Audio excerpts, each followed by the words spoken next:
আলহামদুলিল্লাহ রাব্বিল আলামিন ওয়াসসালাতু ওয়াসসালামু আলা আশরাফিল আমবিয়া ওয়াল মুরসালিন নবিয়িনা মুহাম্মাদিন ওয়া আলা আলিহি ওয়া আসহাবিহি আজমাইন আম্মা বা'দ। আলহামদুলিল্লাহ আমরা পড়ছিলাম আল আরবাউন ফি আযামাতি রাব্বিল আলামিন, মহান রব্বুল আলামিনের আজমত, মহত্ব, বড়ত্ব প্রকাশক 40টি হাদিস আমরা নিয়ে আলোচনা করছিলাম। ইতিপূর্বে আমাদের 3টা হাদিস পড়া হয়েছে। আজকে আমরা চতুর্থ হাদিস পড়ব ইনশাআল্লাহ। চতুর্থ হাদিস পড়ব। এই বইটি যাদের কাছে ইন্টারনেট আছে নেট থেকে নামায় নিতে পারবেন, বইটা নামায় নিতে পারবেন। বইটা আল আরবাউন ফি আযামাতি রাব্বিল আলামিন, বইটার নামে এটা। তো আলহামদুলিল্লাহ বইটা আমরা আগে 3টা হাদিস পড়েছি, চতুর্থ হাদিস পড়ব ইনশাআল্লাহ। হাদিসটি বর্ণনা করেছেন আনাস ইবনে মালিক রাদিয়াল্লাহু আনহু থেকে, সেটা আমরা আলোচনা করছি।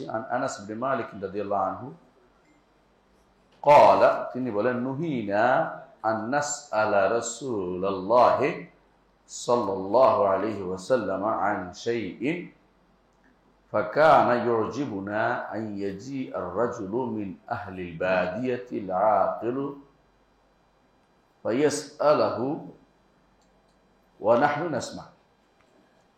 فجاء رجل من أهل البادية فقال يا محمد أتانا رسولك فزعم لنا أنك تزعم أن الله أرسلك. قال صدق. قال فمن خلق السماء؟ قال الله. قال فمن خلق الأرض؟ قال الله. قال فمن نصب هذه الجبال وجعل فيها ما جعل؟ قال الله. قال فبالذي خلق السماء وخلق الأرض ونصب هذه الجبال الله أرسلك؟ قال نعم. الحديث رواه متفق عليه، رواه البخاري ومسلم. আলহামদুলিল্লাহ হাদিসটি আমরা পড়লাম। মুহাম্মদুর রাসূলুল্লাহ সাল্লাল্লাহু আলাইহি ওয়াসাল্লামের হাদিস পড়া মানে হচ্ছে ঈমানের আলোতে আলোকিত হওয়া এবং এটা আমাদের হেদায়েতের দিকে নিয়ে যাওয়া। কারণ খায়রুল হাদি মুহাম্মাদিন সাল্লাল্লাহু আলাইহি ওয়াসাল্লাম, উত্তম আদর্শ হচ্ছে মুহাম্মদুর রাসূলুল্লাহ সাল্লাল্লাহু আলাইহি ওয়াসাল্লাম আদর্শ। সাহাবায়ে কেরাম সেভাবেই সবসময় আদর্শ শোনার জন্য তার চারপাশে বসে থাকতেন। আজকে আমরা যে হাদিস নিয়ে আলোচনা করব, হাদিসটি অত্যন্ত বিখ্যাত হাদিস। এমন কোনো হাদিসের কিতাব নাই যাতে এর উল্লেখ নাই, কোনো অংশ হলেও উল্লেখ আছে। এই হাদিসটি বিখ্যাত হাদিস, যেখানে বলা হয়েছে দিমাম ইবনে সালাবা বর্ণিত হাদিস। দিমাম ইবনে সালাবা। সাধারণত এই হাদিসটি কিতাবুল ঈমানে সবাই নিয়ে আসে। কেউ কিতাবুল ইলম নিয়ে আসে, কেউ কিতাবুল আদাবও নিয়ে আসে। কারণ একটি হাদিসের অনেকগুলো অ্যাপ্লিকেশন আছে, মানে এই হাদিস দ্বারা অনেক কিছু বোঝানো সম্ভব। আমরা ব্যাখ্যা করলে বুঝতে পারবেন সেটা। আগে অর্থটা করে যাই। আনাস ইবনে মালিক রাদিয়াল্লাহু আনহু বর্ণিত। আপনারা যে আনাস ইবনে মালিক রাদিয়াল্লাহু আনহু কে ছিলেন? রাসূলুল্লাহ সাল্লাল্লাহু আলাইহি ওয়াসাল্লামের খাদেম ছিলেন। 10 বছর খেদমত করেছেন রাসূলুল্লাহ সাল্লাল্লাহু আলাইহি ওয়াসাল্লামের। এবং এমন খেদমত যে ছোট বাচ্চাকে 10 বছরও বয়সে তাকে ঘর রাসূলুল্লাহ সাল্লাল্লাহু দিয়ে গেছেন। তার মা বলে গেছেন, হুয়াইদু মুকা আনাস। ইয়া রাসূলুল্লাহ, উম্মু সুলাইম এসে বললেন যে আপনার খাদেম হবে আনাস। 10 বছর তিনি খেদমত করেছেন রাসূলুল্লাহ সাল্লাল্লাহু আলাইহি ওয়াসাল্লামের। এবং রাসূলুল্লাহ সাল্লাল্লাহু আলাইহি ওয়াসাল্লামের চরিত্র তিনি যেভাবে বর্ণনা করেছেন, কে এত সুন্দর বর্ণনা করতে পারেনি, কারণ তার খাদেম ছিলেন। এবং বলেছেন যে 10 বছর তার খেদমত করেছি, কোনোদিন তিনি বলেন নাই কেন করেছ, কেন করলে না, এই দুটো শব্দ তিনি বলেন নাই। হতে পারে এটা আনাস ইবনে মালিক রাদিয়াল্লাহু আনহুর একটা বৈশিষ্ট্য, যে তিনি এমন কোনো কাজ করেননি যে কারণে রাসূলুল্লাহ সাল্লাল্লাহু আলাইহি ওয়াসাল্লাম তাকে তিরস্কার করতে হবে। আর এটা রাসূলুল্লাহ সাল্লাল্লাহু আলাইহি ওয়াসাল্লাম উন্নত চরিত্রের একটা প্রমাণ, যে তিনি এরকম কাউকে তিরস্কার করে কথা বলতেন না। যতটুকু পারা যায় তার সহনশীলতার মাধ্যমে তিনি ক্ষমা করে দিতেন। তিনি হচ্ছে আনাস ইবনে মালিক রাদিয়াল্লাহু আনহু। তিনি বলেন, নুহিনা আন নাসআলা রাসূলুল্লাহ সাল্লাল্লাহু আলাইহি ওয়াসাল্লাম শাই। আমাদেরকে নিষেধ করা হয়েছিল যে রাসূলুল্লাহ সাল্লাল্লাহু আলাইহি ওয়াসাল্লামকে তোমরা প্রশ্ন করিও না। আচ্ছা, প্রশ্ন না করলে জানবে কি করে? এই যে হাদিসটা, এই অংশটার একটা শানে উরুদ আছে। হাদিসের কি থাকে? শানে উরুদ থাকে। মানে ঘটনাটা ঘটার একটা কারণ থাকে। কোরআনে যেমন আয়াতে যেমন শানে নুজুল থাকে, হাদিসের এটা নাম হলো শানে উরুদ। শানে উরুদ, ওয়ারাদা মানে ঘটনা ঘটা। তো নাজিল হওয়ার যেমন একটা কারণ থাকে, হাদিসটা ঘটার একটা কারণ থাকে। রাসূলুল্লাহ সাল্লাল্লাহু আলাইহি সাল্লাম একদিন তিনি আলোচনা করলেন লম্বা, সাহাবায়ে কেরামের চোখ দিয়ে পানি বেরিয়ে গেল এবং তারা সবাই ফুঁপিয়ে ফুঁপিয়ে কান্না আরম্ভ করলেন। আলোচনা থেকে আখিরাতের কথা স্মরণ করলেন, জাহান্নামের কথা স্মরণ করলেন। এমন সময় সবাই কাঁদতেছে, একজন বলে বসলো যে মান আবি, আমার বাবাকে। তো লোকেরা তার বাবা নিয়ে তাকে বারবার খারাপ, জাহিলি যুগের অবস্থা, তা খারাপ কথা বলতো। রাসূল তখন বললেন যে আবু কা হুযাফা, তোমার বাপ হচ্ছে হুযাফা, হুযাফা তোমার বাপ। এটা নিয়ে এই যে কথার মাঝখানে আরেকটা কথা আসা, এটা তো একটা আদবের খেলা। তো আল্লাহ তাআলা আয়াত নাযিল করলেন, ইয়া আইয়ুহাল্লাযীনা আমানু, হে ঈমানদারগণ, লা তাসআলু আন আশিয়া ইন তুবদা লাকুম তাসুকুম, এমন কোনো প্রশ্ন তাকে করিও না যা যদি কেউ প্রকাশ হয় তোমাদের খারাপ লাগবে। ওয়া ইন তাসআলু আন হিন ইউনাজিল কুরআন তুবদা লাকুম, কোরআন নাজিল হওয়ার সময় এই সমস্ত প্রশ্ন করলে তখন কোরআন নাজিল এই বিষয়ে নাজিল হয়ে তোমাদের জন্য হয় প্রশংসা হবে, নয় বিপদের কারণ হয়ে দাঁড়াবে। এই জন্য বেশি প্রশ্ন করা রাসূলুল্লাহ সাল্লাল্লাহু আলাইহি ওয়াসাল্লামকে নিষেধ করা হয়েছিল। আর এই প্রশ্নগুলি নিষেধ করা হয়েছিল, যেই প্রশ্নগুলো, ওই প্রশ্নগুলি নিষিদ্ধ, যে প্রশ্নগুলো মানুষের জীবনে কাজে লাগে না, মানুষের জীবনে কাজে লাগে না, ওই প্রশ্নগুলো নিষেধ করা হয়েছিল। কিন্তু যেগুলো মানুষের জীবনে কাজে লাগে এগুলো তো নিষেধ করা হয়নি।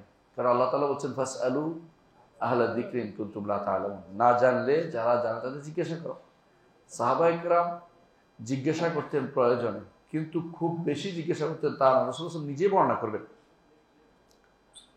অতিরিক্ত প্রশ্ন করে টেনে নিতে হবে তা না। আর ওই যুগটা ছিল তাশরীর যুগ। তাশরীর যুগ বুঝছেন, শরীয়ত প্রবর্তনের যুগ। শরীয়ত প্রবর্তনের যুগে এখনো যেমন আল্লাহর তাকদীর অনুসারে আমরা চলছি, এটা সত্য কথা, এইটা মান রাখতে হবে। তো ওই সময়ের প্রতিটা কাজ আল্লাহ তাআলা এইভাবে সাজিয়েছেন ওই সময়ের জন্য যে এই কথাটা বললে এই আয়াত নাজিল হবে। বুঝলেন কথাটা? তা আপনি তো অতিরিক্ত প্রশ্ন করেন, তাহলে আপনার জন্য বিপদের কারণ হতে পারে। আল্লাহর দিন আল্লাহ পূর্ণ করবেন, আল্লাহর দিন আল্লাহ পূর্ণ করবেন। খুব দ্রুত পাওয়ার জন্য আপনার এত চেষ্টার দরকার নাই। যতটুকু দিয়েছেন, ওমা আতাকুমুর রাসূলু ফাখুযু ওমা নাহাকুম আনহু ফান্তাহু, রাসূল যতটুকু দিয়েছেন অতটুকু নেবেন, যেটা নিষেধ করেছে এটা বাদ দিবেন। আপনার তো এত বেশি এগিয়ে যাওয়ার দরকার নেই। আপনারা এই ঘটনা জানেন, এগিয়ে যাওয়ার মাসালাতে একদিন উমর রাদিয়াল্লাহু আনহু একদিন তিনি তাওরাতের একটা কিতাব এনে পড়তে আরম্ভ করলেন রাসূলের সামনে। রাসূলুল্লাহ সাল্লাল্লাহু আলাইহি ওয়াসাল্লাম চোখের দিকে তাকাননি, উনি পড়েই যাচ্ছেন। তার কাছে এটা ভালো লাগতেছিল, এই জন্য পড়তেছিল উমর রাদিয়াল্লাহু আনহুর কাছে। তাওরাতের মধ্যে এটা আছে, ওইটা আছে। রাসূলুল্লাহ সাল্লাল্লাহু আলাইহি ওয়াসাল্লাম দিয়ে একবার চোখ তাকিয়ে দেখলেন রাসূলুল্লাহ সাল্লাল্লাহু আলাইহি ওয়াসাল্লাম চোখ রঙের লাল হয়ে গেছে, যেন ক্রোধে তিনি ক্রোধান্বিত হয়ে গেছেন। এটা কেন ঠিক নয়? রাসূলুল্লাহ সাল্লাল্লাহু আলাইহি ওয়াসাল্লাম জানিয়ে দিলেন, যে বললেন যে আমুতাহাওয়িকুন ইবনুল খাত্তাব, ইবনুল খাত্তাব পেরেশান হয়ে গেছ, আল্লাহর দিন তিনি অবশ্যই পূর্ণ করবেন।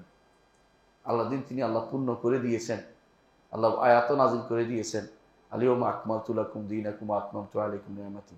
কিন্তু যদি কোনো মনে করেন যে কেউ অন্যখান থেকে কিছু এনে দিন পূর্ণ করবেন, তাহলে তো এটা দুর্ভাগ্যের বিষয়। এজন্য তিনি ক্রোধান্বিত হয়েছেন যে কোথাও থেকে কিছু ধার করে আনা যাবে না, আল্লাহর দিন পরিপূর্ণ, তোমরা এইভাবে ব্যস্ত হওয়ার কোনো দরকার নেই।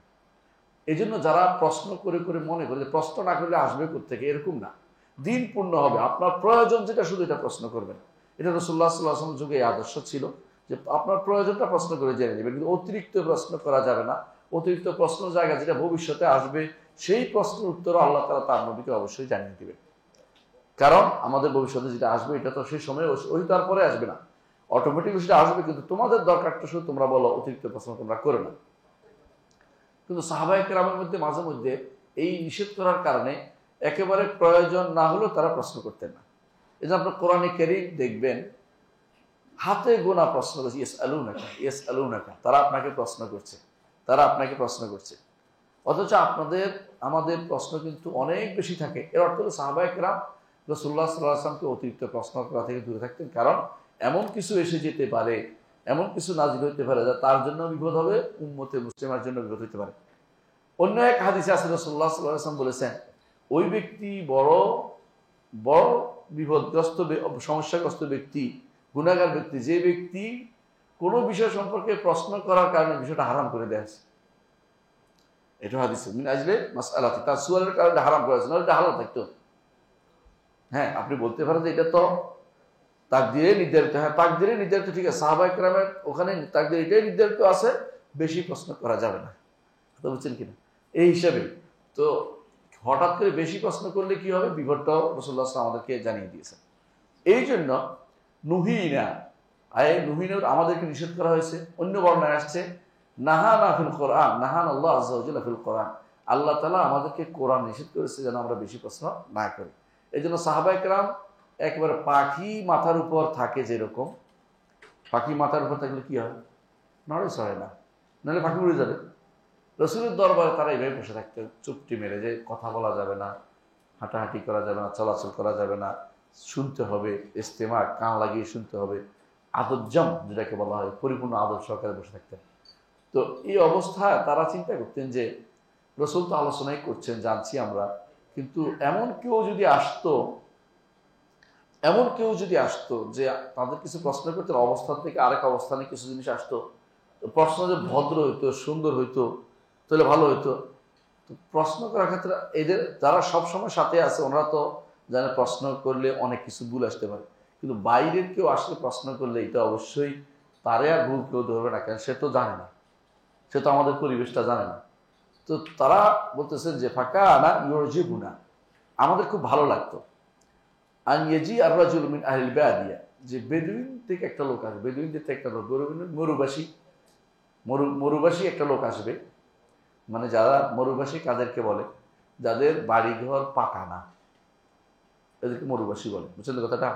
মানে যারা কিছুদিন এখানে থাকে, কিছুদিন ওখানে থাকে, কিছুদিন তাদের যাযাবর জীবনযাপন যারা করে, ওদেরকে মরুবাসী বলে।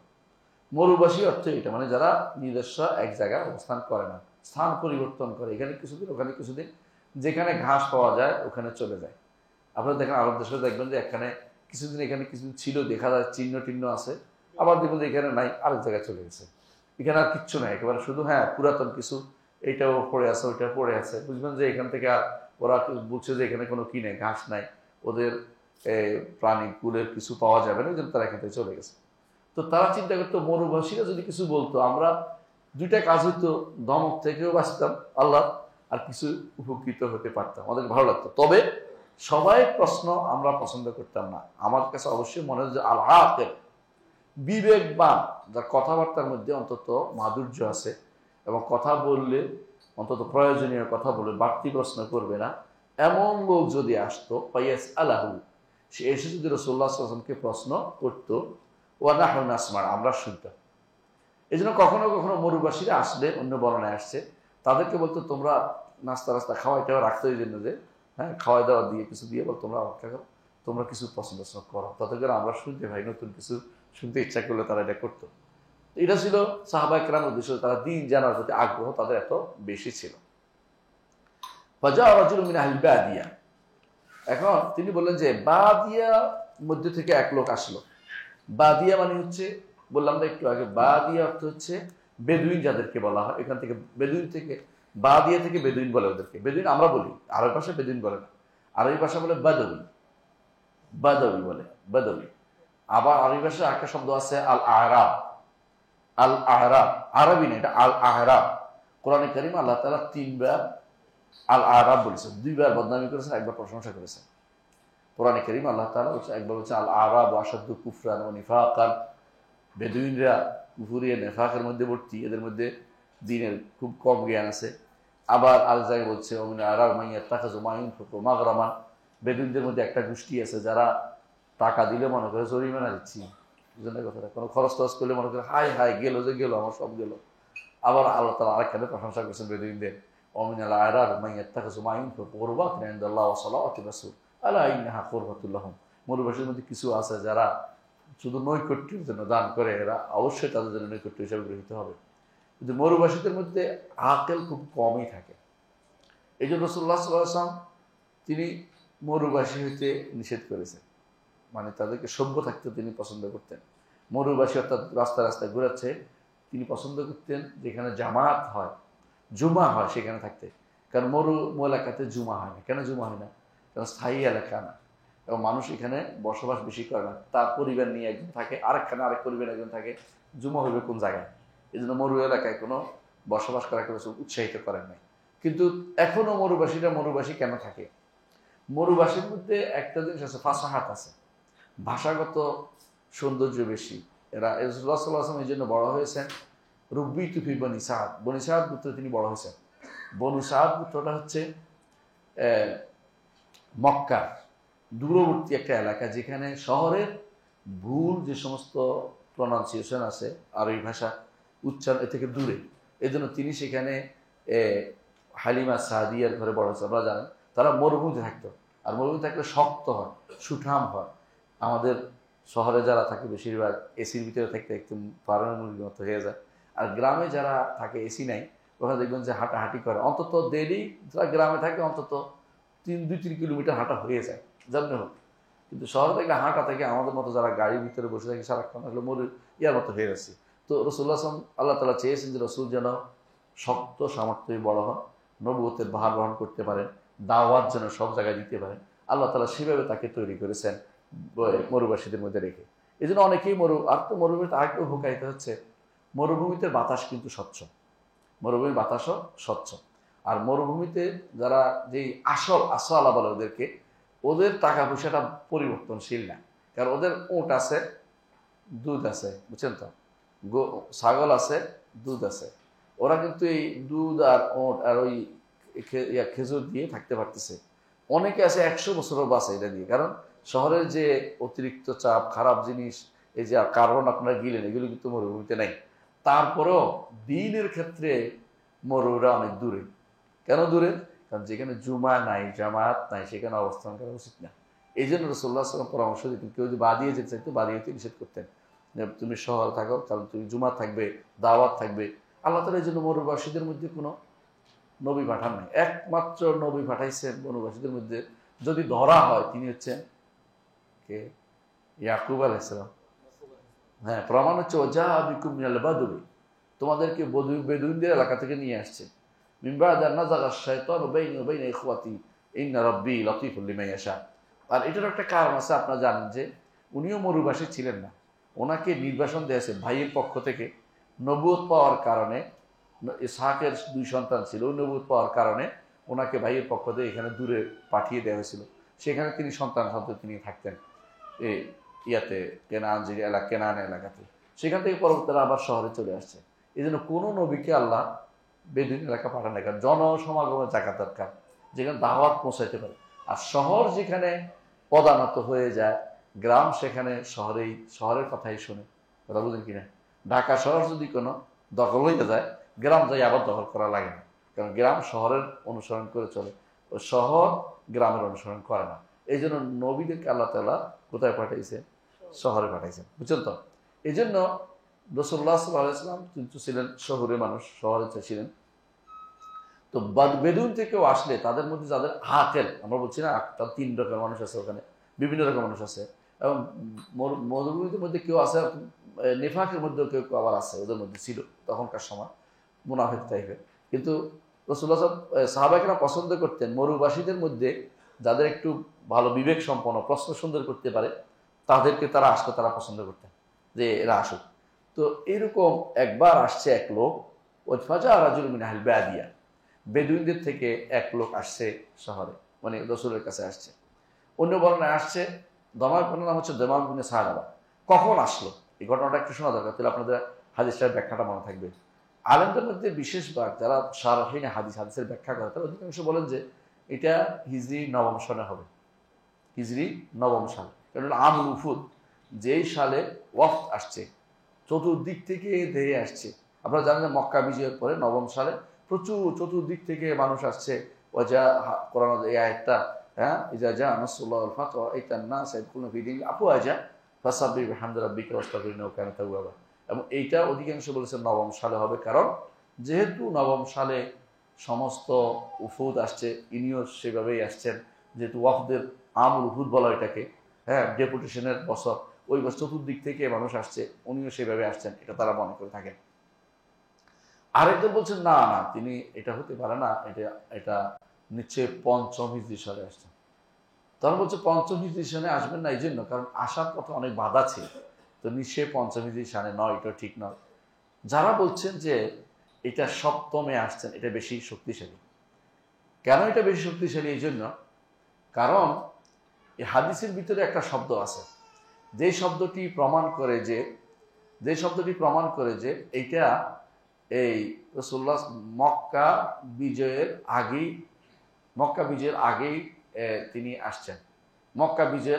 আসছেন, কারণ হাদিসের মধ্যে লাত উজ্জার কথা আসছে যে তার কওম লাত উজ্জা পূজা করত, অথচ মক্কা বিজয়ের পরে লাত উজ্জা কিন্তু ভ্যানিশ করে দেওয়া হয়েছিল, আপনারা জানেন। তাহলে বোঝা গেল যে এটা মক্কা বিজয়ের আগে ঘটনা ঘটেছে, এইটা লাত উজ্জা থাকার সময় চলে যাওয়ার পরে আর হতে পারে না, কারণ তো আবার প্রশ্নে আসছে না। তো বোঝা গেল যে লাত উজ্জার অপমান হওয়ার পরে তো লাত উজ্জাকে উপরে করে নাই, হ্যাঁ, সুতরাং বোঝা গেল লাত উজ্জার ধ্বংস হওয়ার আগেই ঘটনাটা করছে। এটা বেশি শক্তিশালী আমার কাছে মনে হয়, যদিও অনেকেই নবম হিজরি সনের কথাই বলেছেন, কিন্তু এটা একটা মত আছে সপ্তম হিজরি সনের কথা, এটা শক্তিশালী। ওই সময় তিনি আসছেন, আসার পিছনে একটা ঘটনা আছে। দাওয়াত তো পৌঁছে গেছে, রাসূলুল্লাহ সাল্লাল্লাহু আলাইহি ওয়াসাল্লাম জায়গায় জায়গায় দাওয়াত পৌঁছাতেন, লোক দিতেন, জায়গায় পৌঁছে যেতেন। তো সেখানে দিমাম ইবনে সালাবা রাদিয়াল্লাহু আনহু তিনি বলছেন যে তিনি এসেই বললে আসে কি করছেন, হাদিসের বিস্তারিত হাদিসটা শুনলে অনেক কিছু শিখার আছে। তিনি এসে মসজিদ নববীর দরজার কাছেই তার বাহনটা নামছেন, নাইমে সেখানে বাহনটাকে বাঁধছেন, বাইরে আটকায় রেখে রাসূলের কাছে আসছেন। আসে বললেন যে আইয়ুকুম ইবনে আব্দুল মুত্তালিব, তোমাদের মধ্যে ইবনে আব্দুল মুত্তালিব কে? রাসূলুল্লাহ সাল্লাল্লাহু আলাইহি ওয়াসাল্লামকে চিনতে পারেন নাই। তো একজন বললেন যে উনি, দেখাই দিলেন। তিনি যে বললেন যে আপনি ইবনে আব্দুল মুত্তালিব? বলে হ্যাঁ। আমি, বলো তোমার কি সমস্যা? বলে আমি আপনার কাছে কিছু কথা বলবো, আপনার সাথে কিছু কথা বলবো, তবে কথাগুলি শক্ত হতে পারে, আপনি দয়া করে সহ্য করে নেবেন। মানে কথাগুলো আগে থেকে সুন্দর কথা বলতেছে যে আমি কিছু কথা শক্ত হইতে পারে, কিন্তু আপনি একটু সহ্য করে নেবেন। রাসূলুল্লাহ সাল্লাল্লাহু আলাইহি ওয়াসাল্লাম বাদালাক, তোমার যা আছে বলো। রাসূল জানতে চান, রাসূল দাই আল্লাহ, শক্ত হইলেও কঠিন হইলে কি, আমার তো দাওয়াতে দেওয়া দরকার, এটা হলো বড় কথা। তিনি সেটা বললেন। তখন দিমাম ইবনে সালাবা তিনি যে সমস্ত কথোপকথন করেছে, এক এক হাদিসে এক এক অংশ আসছে। কোন হাদিসে একটা অংশ আনছে, আরেক হাদিসে আরেকজন আনছে, এটা বিশাল লম্বা একটা, যদি একসাথ করা হয় দেখবেন যে 2 পৃষ্ঠা হইবে এটা। আমরা কিছু অংশ আলোচনা করি। প্রথমে এসে তিনি কি বললেন, আনশুদুক আল্লাহ, আল্লাহকে আমি আপনার ব্যাপারে, আল্লাহকে আমি সাক্ষী রেখে বলছি, আল্লাহকে জানিয়ে রাখতেছি, আল্লাহর কথা আপনাকে স্মরণ করে দিচ্ছি, ইনশাআল্লাহ তো স্মরণ করে দিচ্ছি, আল্লাহু আরসালাক, আল্লাহ কি আপনাকে পাঠিয়েছেন, এই জন্য জান্না শাহাদা আল্লাহ ইলাহা ইল্লাল্লাহ, আমরা যেন সাক্ষ্য দিই আল্লাহর ভিতরে আর কোনো সত্য ইলাহ নেই, ওয়া আন্না দা আল্লাহ তাওয়াল উজ্জা, আমরা যেন লাত উজ্জাকে পরিত্যাগ করি। ক্বালা না, তিনি বলেন যে হ্যাঁ অবশ্যই এটা। এইটুকু তো আমরা একটা হাদিসে পাইছি। আরেক হাদিসে আসছে যে তিনি এসে বললেন যে মান আনতা, আপনি কে? ক্বাল নবিয়্যুল্লাহ, আমি আল্লাহর নবী। দেখেন, কুলতু আল্লাহু আরসালাক, আমি বললাম যে আল্লাহ কি আপনাকে পাঠিয়েছেন? ক্বালা না, বললেন হ্যাঁ অবশ্যই আল্লাহ আমাকে পাঠিয়েছেন। কুলতু বিআইয়ি শাই, আমি বললাম কি নিয়ে পাঠিয়েছেন? ক্বালা, তিনি রাসূলুল্লাহ সাল্লাল্লাহু আলাইহি ওয়াসাল্লাম বললেন যে ওয়াহিদুল্লাহ, একমাত্র আল্লাহর তাওহীদ আমি প্রচার করব, আল্লাহর তাওহীদ আমি প্রসার করব, ওয়ালা উশরিকু বিহি, তার সাথে কাউকে শরীক করব না, এটা নিয়ে আল্লাহ আমাকে পাঠিয়েছেন। এটুকু শুরু আমরা বলতেছি, হাদিসের মধ্যে এইভাবে আসছে। তো দেখা যাচ্ছে যে রাসূলুল্লাহ সাল্লাল্লাহু আলাইহি ওয়াসাল্লাম তিনি রাসূলুল্লাহ সাল্লাল্লাহু আলাইহি ওয়াসাল্লামের কাছে এইভাবেই তিনি এসেছিলেন। কে? দিমাম ইবনে সালাবা রাদিয়াল্লাহু আনহু, তিনি দিমাম ইবনে সালাবা রাদিয়াল্লাহু আনহু এইভাবে এসেছিলেন। তো এখানে আনাস ইবনে মালিক রাদিয়াল্লাহু আনহু যে হাদিসটা আমরা যেটা পড়ছি, এখানে এগুলো আসে না, যেটা আসছে সরাসরি এটা আমরা পড়তেছি। তিনি এসে কি বললেন ফাকাল ইয়া মুহাম্মদ, তিনি বললেন হে মুহাম্মদ। আপনি একটু আগে দেখছেন যে বলছে আইয়ুকুম ইবনে আব্দুল মুত্তালিব, দেখে বোঝা গেল যে তারা চিনতে পারেনি, তিনি চিনতে পারেন না কে এদের মধ্যে কে ইবনে আব্দুল মুত্তালিব। যদি বেদাতিরা হয়তো রাসূল তো নূর টফকে পড়ে যাচ্ছে, নূরের আলোতে আলোকিত। এটা রাসূলুল্লাহ সাল্লাল্লাহু আলাইহি ওয়াসাল্লাম সাধারণ মানুষের মতোই সবসময় অবস্থান করতেন। এটা রাসূলের তাওয়াদু, এটা বিনয়। রাসূলের কি? এটা বিনয়। হ্যাঁ, তারপরে তার দিকে কেউ তাকালে কোনোদিন বলতে পারতো না যে তিনি ওয়াজহু ওয়াজহি কাদ্দাব, এটা বলতে পারতো না। তাকে সত্যবাদী বিশ্বাস করতো দেখলেই, এবং দেখেই বলতো যে তিনি সত্য কথা, এই লোকে কোনোদিন অসত্য কথা বলতে পারেন না, এটা অবশ্যই বিশ্বাস করতো। কিন্তু তিনি মানুষ ছিলেন, এটা মনে করতে হবে। বেদাতীদের মতো নূর তৈরি করার বিষয় ছিল না এখানে, যে তার মানুষ ছিলেন না, নূর তৈরি এই জাতীয় কিছু ছিলেন না। বরং বলছেন যে ফাকাল ইয়া মোহাম্মদ, তিনি বললেন যে আপনি মোহাম্মদ, বলে হ্যাঁ আমি মোহাম্মদ। এটাও আর বর্ণায় আসছে, বলে ইয়া মোহাম্মদ, তিনি বললেন যে ইয়া মোহাম্মদ, হে মোহাম্মদ। এখন প্রশ্ন হচ্ছে, তিনি যে বলেন ইয়া মোহাম্মদ, আমরা জানি যে রাসূলুল্লাহ সাল্লাল্লাহু আলাইহি ওয়াসাল্লামকে ইয়া মোহাম্মদ বলা আমাদের জন্য কি নয়, বৈধতা নেই। কারণ আল্লাহ তাআলা কোরআনে কারীম বলেছেন লা তাজআলু দুআ রাসূল বাইনাকুম কাদুআ বা'দিকুম বা'দা, একে অপরকে যেভাবে ডাকো এইভাবে তোমরা রাসূলকে ডাকতে পারো না, তাই না? তাহলে বোঝা গেল যে রাসূলকে এইভাবে না রাখলে তো উনি কেন ডাকলেন? প্রথম প্রশ্ন হচ্ছে, কেউ কেউ বলছেন তিনি এখনো ইসলাম গ্রহণ করেন নাই, এটা একটা মত। এবং কুরতুবী এই মতটাকে প্রাধান্য দিয়েছেন, বরং তিনি শুনছেন কিন্তু এগুলিকে বিশ্বাসটা নেওয়ার জন্য আসছেন। আর ঈমান যে আসে নাই তার, এখন তাকে তো আমরা শরীয়তের অন্যান্য মাসলা দিয়ে আটকাতে পারি না। আরেক দল বলছে যে না এটা নয়, বরং যারা বলছে যে ইনি ইসলাম গ্রহণ করে, যারা বলছে তার কাছে নিষিদ্ধ হওয়ার ঘোষণা হাদিস আসে না, নিষিদ্ধ যে হচ্ছে যে আয়াতটা আসে না, গিয়া তা তো জালু দোয়া রাসূল বাইনাকুম কা দোয়া বা'দিকুম বা'দা, এটা তার কাছে এখনো পৌঁছে নাই, এটা হতে পারে। আরেকদল বলছে যে না, তিনি ভুলে করে থাকতে পারেন, কারণ তিনি তো বেদুইন ছিলেন, তিনি তো শহরের লোকদের মতো আদব কায়দা পুরোপুরি শিখেন নাই, এই জন্য তিনি হয়তো বলতেই পারেন এটা। কিন্তু ইসলাম যখন আসছে তখন থেকে তার দ্বিতীয়বার বলেন নাই, অন্তরে যখন ইসলাম প্রতিষ্ঠিত হয়ে তারপর তো আর বলেন নাই। তাহলে বোঝা গেল ইয়া মোহাম্মদ আমরা এখন বলবো না, মানে এইভাবে কাউকে রাসূলুল্লাহ সাল্লাল্লাহু আলাইহি ওয়াসাল্লাম কখনো এইভাবে ডাকবো না। আমাদের সমাজে দেখবেন অনেকে আছে যারা ওই বিভিন্ন নাত ইয়া বানায়, এরপরে মোহাম্মদকে ডাকে, এটা তো কখনো শুদ্ধ হবে না, ঠিক হবে না। কারণ আল্লাহ তাআলা সরাসরি নিষেধ বানিয়ে করে দিয়েছেন যে লা তাজআলু দুআ রাসূল বাইনাকুম কা দুআ বা'দিকুম বা'দা, একে অপরকে যেভাবে ডাকো এভাবে তোমাদের মধ্যে রাসূলকে তোমরা ডাকতে পারো না, এভাবে তোমরা ডাকতে পারো না। তারপর কি বল, আতানা রাসূলুকা, রাসূলুল্লাহ সাল্লাল্লাহু আলাইহি ওয়াসাল্লামকে বলি ইয়া মুহাম্মদ, হে মুহাম্মদ সাল্লাল্লাহু আলাইহি ওয়াসাল্লাম, আতানা রাসূলুকা, আপনার রাসূল, রাসূল মানে কি, প্রেরিত লোক। রাসূলুল্লাহ সাল্লাল্লাহু আলাইহি ওয়াসাল্লাম জায়গায় জায়গায় লোক পাঠাতেন দাওয়াতের জন্য লোক পাঠাতেন। এটা একটা সুন্দর সিস্টেম। দাওয়াত আপনি পেলেই হবে না, দাওয়াতের জন্য লোক পাঠাতে হবে। আজকে আপনি এই মসজিদে আছেন, আরেক মসজিদে, এখানে ওখানে যেখানে পান, এই যারা দাঈ ইলাল্লাহ তাদের কাজে হবে, বসে থাকা যাবে না। আল্লাহর পথে দাওয়াত দেওয়ার ক্ষেত্রে বসে থাকা যাবে না। আমরা এখন বসে থাকার চেয়ে পছন্দ করি, কত মানুষ আমার অনুসারী হলে ওটা পছন্দ করি। এটা হচ্ছে দুর্ভাগ্যের বিষয়। আমরা আল্লাহর দিকে আহ্বান জানানোর দিকে পছন্দ করি, দেখতে হবে আল্লাহর দিকে, আল্লাহর শরীয়তের দিকে, আল্লাহর দ্বীনের দিকে, আল্লাহ রাসূলের দিকে, কোনো ব্যক্তির দিকে নয়, দলের দিকে নয়। দয়া করে এই দুটো দিন বাদ দিতে পারলে এবং অন্য কোনো উদ্দেশ্য নয়, তাহলে আপনার দাওয়াতটা দাওয়াত ইলাল্লাহ হবে, আল্লাহর পথ, আল্লাহর দিকে দাওয়াত হবে। আল্লাহর দিকে দাওয়াতের জন্য রাসূলুল্লাহ সাল্লাল্লাহু আলাইহি ওয়াসাল্লাম পাঠাতেন। যখন তিনি পাঠিয়েছেন তখন রাসূলুল্লাহ সাল্লাল্লাহু আলাইহি ওয়াসাল্লামের তাওহীদের বানিয়ে পাঠিয়েছেন। এই জন্য আয়েশা বলছেন তিনি প্রথমে তাওহীদের কথা জিজ্ঞাসা করছেন, এটা হলো প্রশ্ন। উত্তম দাওয়াতের উত্তম নীতি হচ্ছে প্রথম তাওহীদের কথা জিজ্ঞাসা করা। এই জন্য ওই লোক তাড়াতাড়ি করে চলে আসছে, এসে বলছে ইয়া মুহাম্মদ আতানা রাসূলুকা, আপনার রাসূল এসেছেন আমাদের কাছে, আপনার পক্ষ থেকে প্রেরিত লোক আমাদের কাছে আসছেন। এই রাসূল বলতে নবী রাসূল উদ্দেশ্য নয়, এটা হলো প্রেরিত লোক।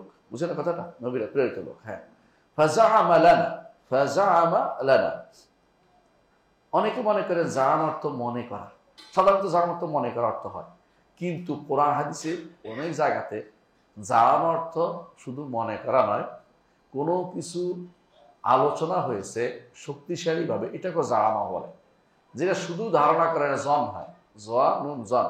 আর জাম অর্থ হলো যেটা শক্ত করে বলছে, এটা জামা হয়। এই জন্য কোরআনে কারীম অনেক জায়গায় আছে, যেমন ইয়াজমুনা আন্নাহুম আমানু বিমা উনজিলা মিন ক্বাবলি ইউরিদুনা আন ইয়াতাহাকামু ইলা তাগুত, তারপর ইউরিদুনা, কোরআনে কারীম জাম অর্থ বারবার আসছে, সব জায়গায় শুধু ধারণা না, সব জায়গায় কোথাও কোথাও কি জাম অর্থ কি শক্তভাবে কোনো কিছু বলার না হচ্ছে জামা বলা হয়। এই জন্য এটা শুদ্ধ। কি বলছেন? আল্লাহ আরসালাকা, তিনি আমাদের কি আছে এসে বলছেন আল্লাহ তাআলা আপনাকে নবী হিসেবে পাঠিয়েছেন, রাসূল হিসেবে পাঠিয়েছেন, আল্লাহ আপনাকে রাসূল হিসেবে পাঠিয়েছেন।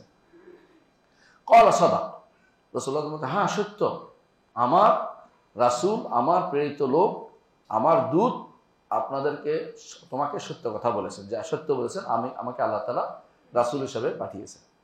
এইটুকু পরে তিনি ক্বালা ফামান খালাকাস সামা, আসমান কে সৃষ্টি করেছে? আসমান একটা জিনিস আছে কিনা? আছে। এই জন্য কোরআনে কারিমে আল্লাহ তাআলা আসমানের কথা একবার তুলে ধরেছেন। দেখেন, বলছেন লা খালকুস সামাওয়াতি ওয়াল আরদি আকবারু মিন খালকিন নাস, মানুষ সৃষ্টির চেয়ে আসমান সৃষ্টি করা অনেক বড় জিনিস, অনেক বড়। কারণ আসমান আমরা কেউ দেখি নাই, আসমানে কেউ যাইতেও পারি নাই। আসমান একটা স্তরের নাম এক অর্থে। আসমান বলতে একটা স্তর বোঝায়, আবার আসমান বলতে উপর বোঝায়। যখন দাসী বলছিল আল্লাহ ফিসামা, আল্লাহ ফিসামা, আল্লাহ সামাতে আছে, এই আসমান বলতে উপর বুঝাইছে। আর যখন আমরা বলি যে প্রথম আসমান দ্বিতীয় আসমান, তখন একটা স্তরের নাম। তাহলে সামা শব্দ কোরআনে যেখানে আসছে, বুঝছেন কিনা, তো দুইটা অর্থ হবে। একটা হচ্ছে কি উপর, আর একটা অর্থ কি স্তর। বুঝে আসছে কথাটা? এখানে উনি প্রশ্ন করছেন স্তরের, উপরকে সৃষ্টি করেছে এটা না, স্তরটা।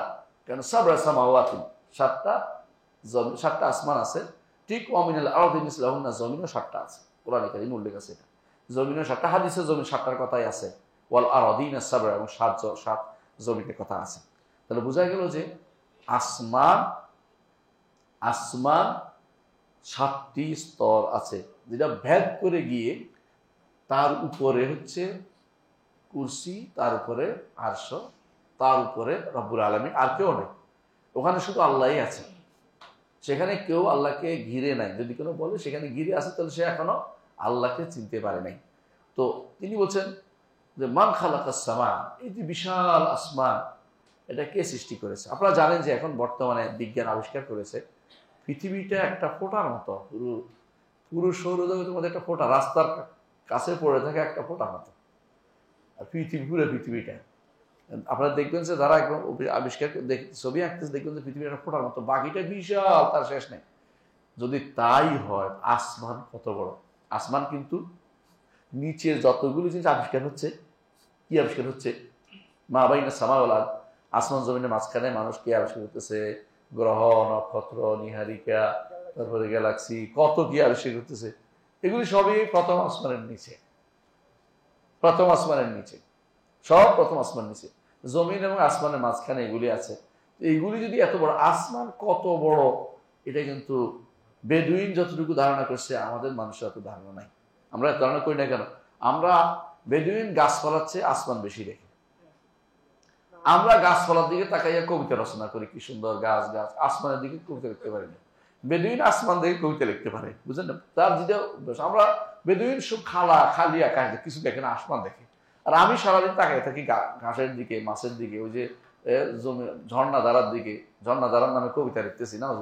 তো আল্লাহ কুল হাল, সে হোক, এটাও একটা আল্লাহ সৃষ্টি, মানা করছি না, কিন্তু ও কেন প্রশ্ন করছে? কারণ তার কাছে আসমানটা একটা বিশাল ব্যাপার, আসলেই আসমানটা একটা বিশাল ব্যাপার।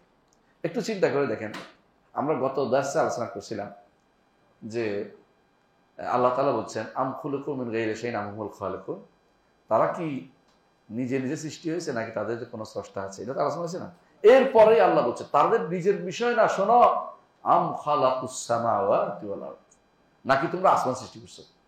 মানে প্রথমে নিজ থেকে শুরু করছে, তোমার থেকে, যে তোমাকে কেউ সৃষ্টি করে না এটা বলতে পারো না, নিজে নিজে সৃষ্টি হও নাই, আর সৃষ্ট নয় এটাও বলতে পারো না, তবে তোমাকে কেউ সৃষ্টি করেছে। এখন তুমি নিজের চিন্তা করে বিবর, তুমি যে তুমি তো একটা ছোট্ট প্রাণী, আল্লাহর বিশাল সৃষ্টির মধ্যে তুমি একটা ছোট্ট একটা প্রাণী। তোমার নিজের সৃষ্টিতে তুমি ধরা খাচ্ছে যে তুমি স্রষ্টা নও, তুমি সৃষ্ট, তাহলে আসমানের ব্যাপারে কি করবা? আসমানও তো কেউ না কেউ সৃষ্টি করছে। তো রব্বুল আলামিন কত বড়, তার আজমত মহত্ব কত বেশি, এই জন্য এটা বেদুইন উপলব্ধি করতে পেরেছে, সাধারণ মানুষ উপলব্ধি করতে এটা এখনো পারে নাই। আল্লাহ এই জন্য বলতেছেন যে ফামান খালাকাস সামা, ওই বেদুইন বলছে তাহলে আসমানকে সৃষ্টি করলো? আল্লাহ আপনাকে পাঠিয়েছে বুঝলাম, কিন্তু আল্লাহ আসমানকে সৃষ্টি করলো? ক্বালা আল্লাহ, রাসূলুল্লাহ সাল্লাল্লাহু আলাইহি ওয়াসাল্লাম বললেন যে আল্লাহ সৃষ্টি করেছেন। ক্বালা ফামান খালাকাল আরদা, জমিনকে সৃষ্টি করলো? ক্বালা আল্লাহ, জমিনও কে সৃষ্টি করছে? আল্লাহ। ক্বালা ফামান নাসাবা হাযিল জিবাল, বেদুইনের কাছে সবচেয়ে কাছে হলো পাহাড়।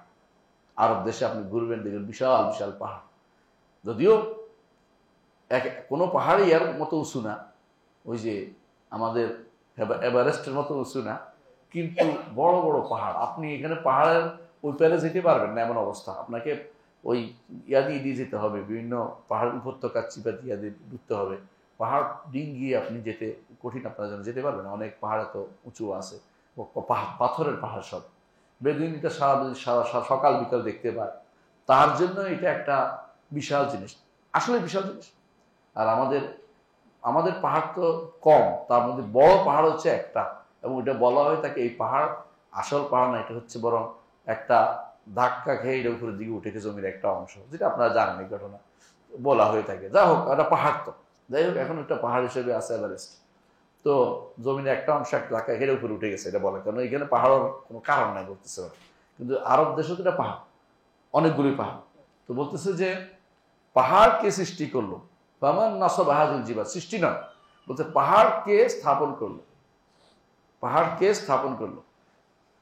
কোরআনে কারিমে আল্লাহ তাআলা স্থাপনের কথাই বলেছেন বেশি, বলছে ওয়াল জিবাল আরসাহা, পাহাড়গুলোকে আল্লাহ তাআলা স্থাপন করে দিয়েছেন। এই জন্য পাহাড়গুলিকে আল্লাহ তাআলা বলছে আওতাদা, প্যারেগের মতো স্থাপন করছে। উপরে যতটুকু, নিচে এটা প্যারেগের মতো আছে। জমিন যেন আনতামিদা বিকুম, জমিন যেন তোমাদের নিয়ে টলমটাল না হয়। আল্লাহ তাআলা কোরআনে কি বলছেন, যে জমিন যেন তোমাদের নিয়ে কাপাকাপি না করে এই জন্য দিয়েছেন। এই জন্য পাহাড় একটা ভারসাম্যপূর্ণ জিনিস, পাহাড়ের কারণে অনেক ভারসাম্য থাকে। যদি আপনি সব পাহাড় কেটে ফেলেন, জমিন কিন্তু অস্তিত্ব থাকতে পারবেন না। মানুষ কটুকু আর কাটে, মক্কার চারপাশে কিছু কাটছে কষ্ট করে তারা বাড়িঘর বানানোর জন্য। আরবের মুশরিকরা তো এটাই বলতো, রাসূলুল্লাহ সাল্লাল্লাহু আলাইহি ওয়াসাল্লামকে চ্যালেঞ্জ করতো যে তুমি নবী হলে এটা করো, এটা করো, এটা করো।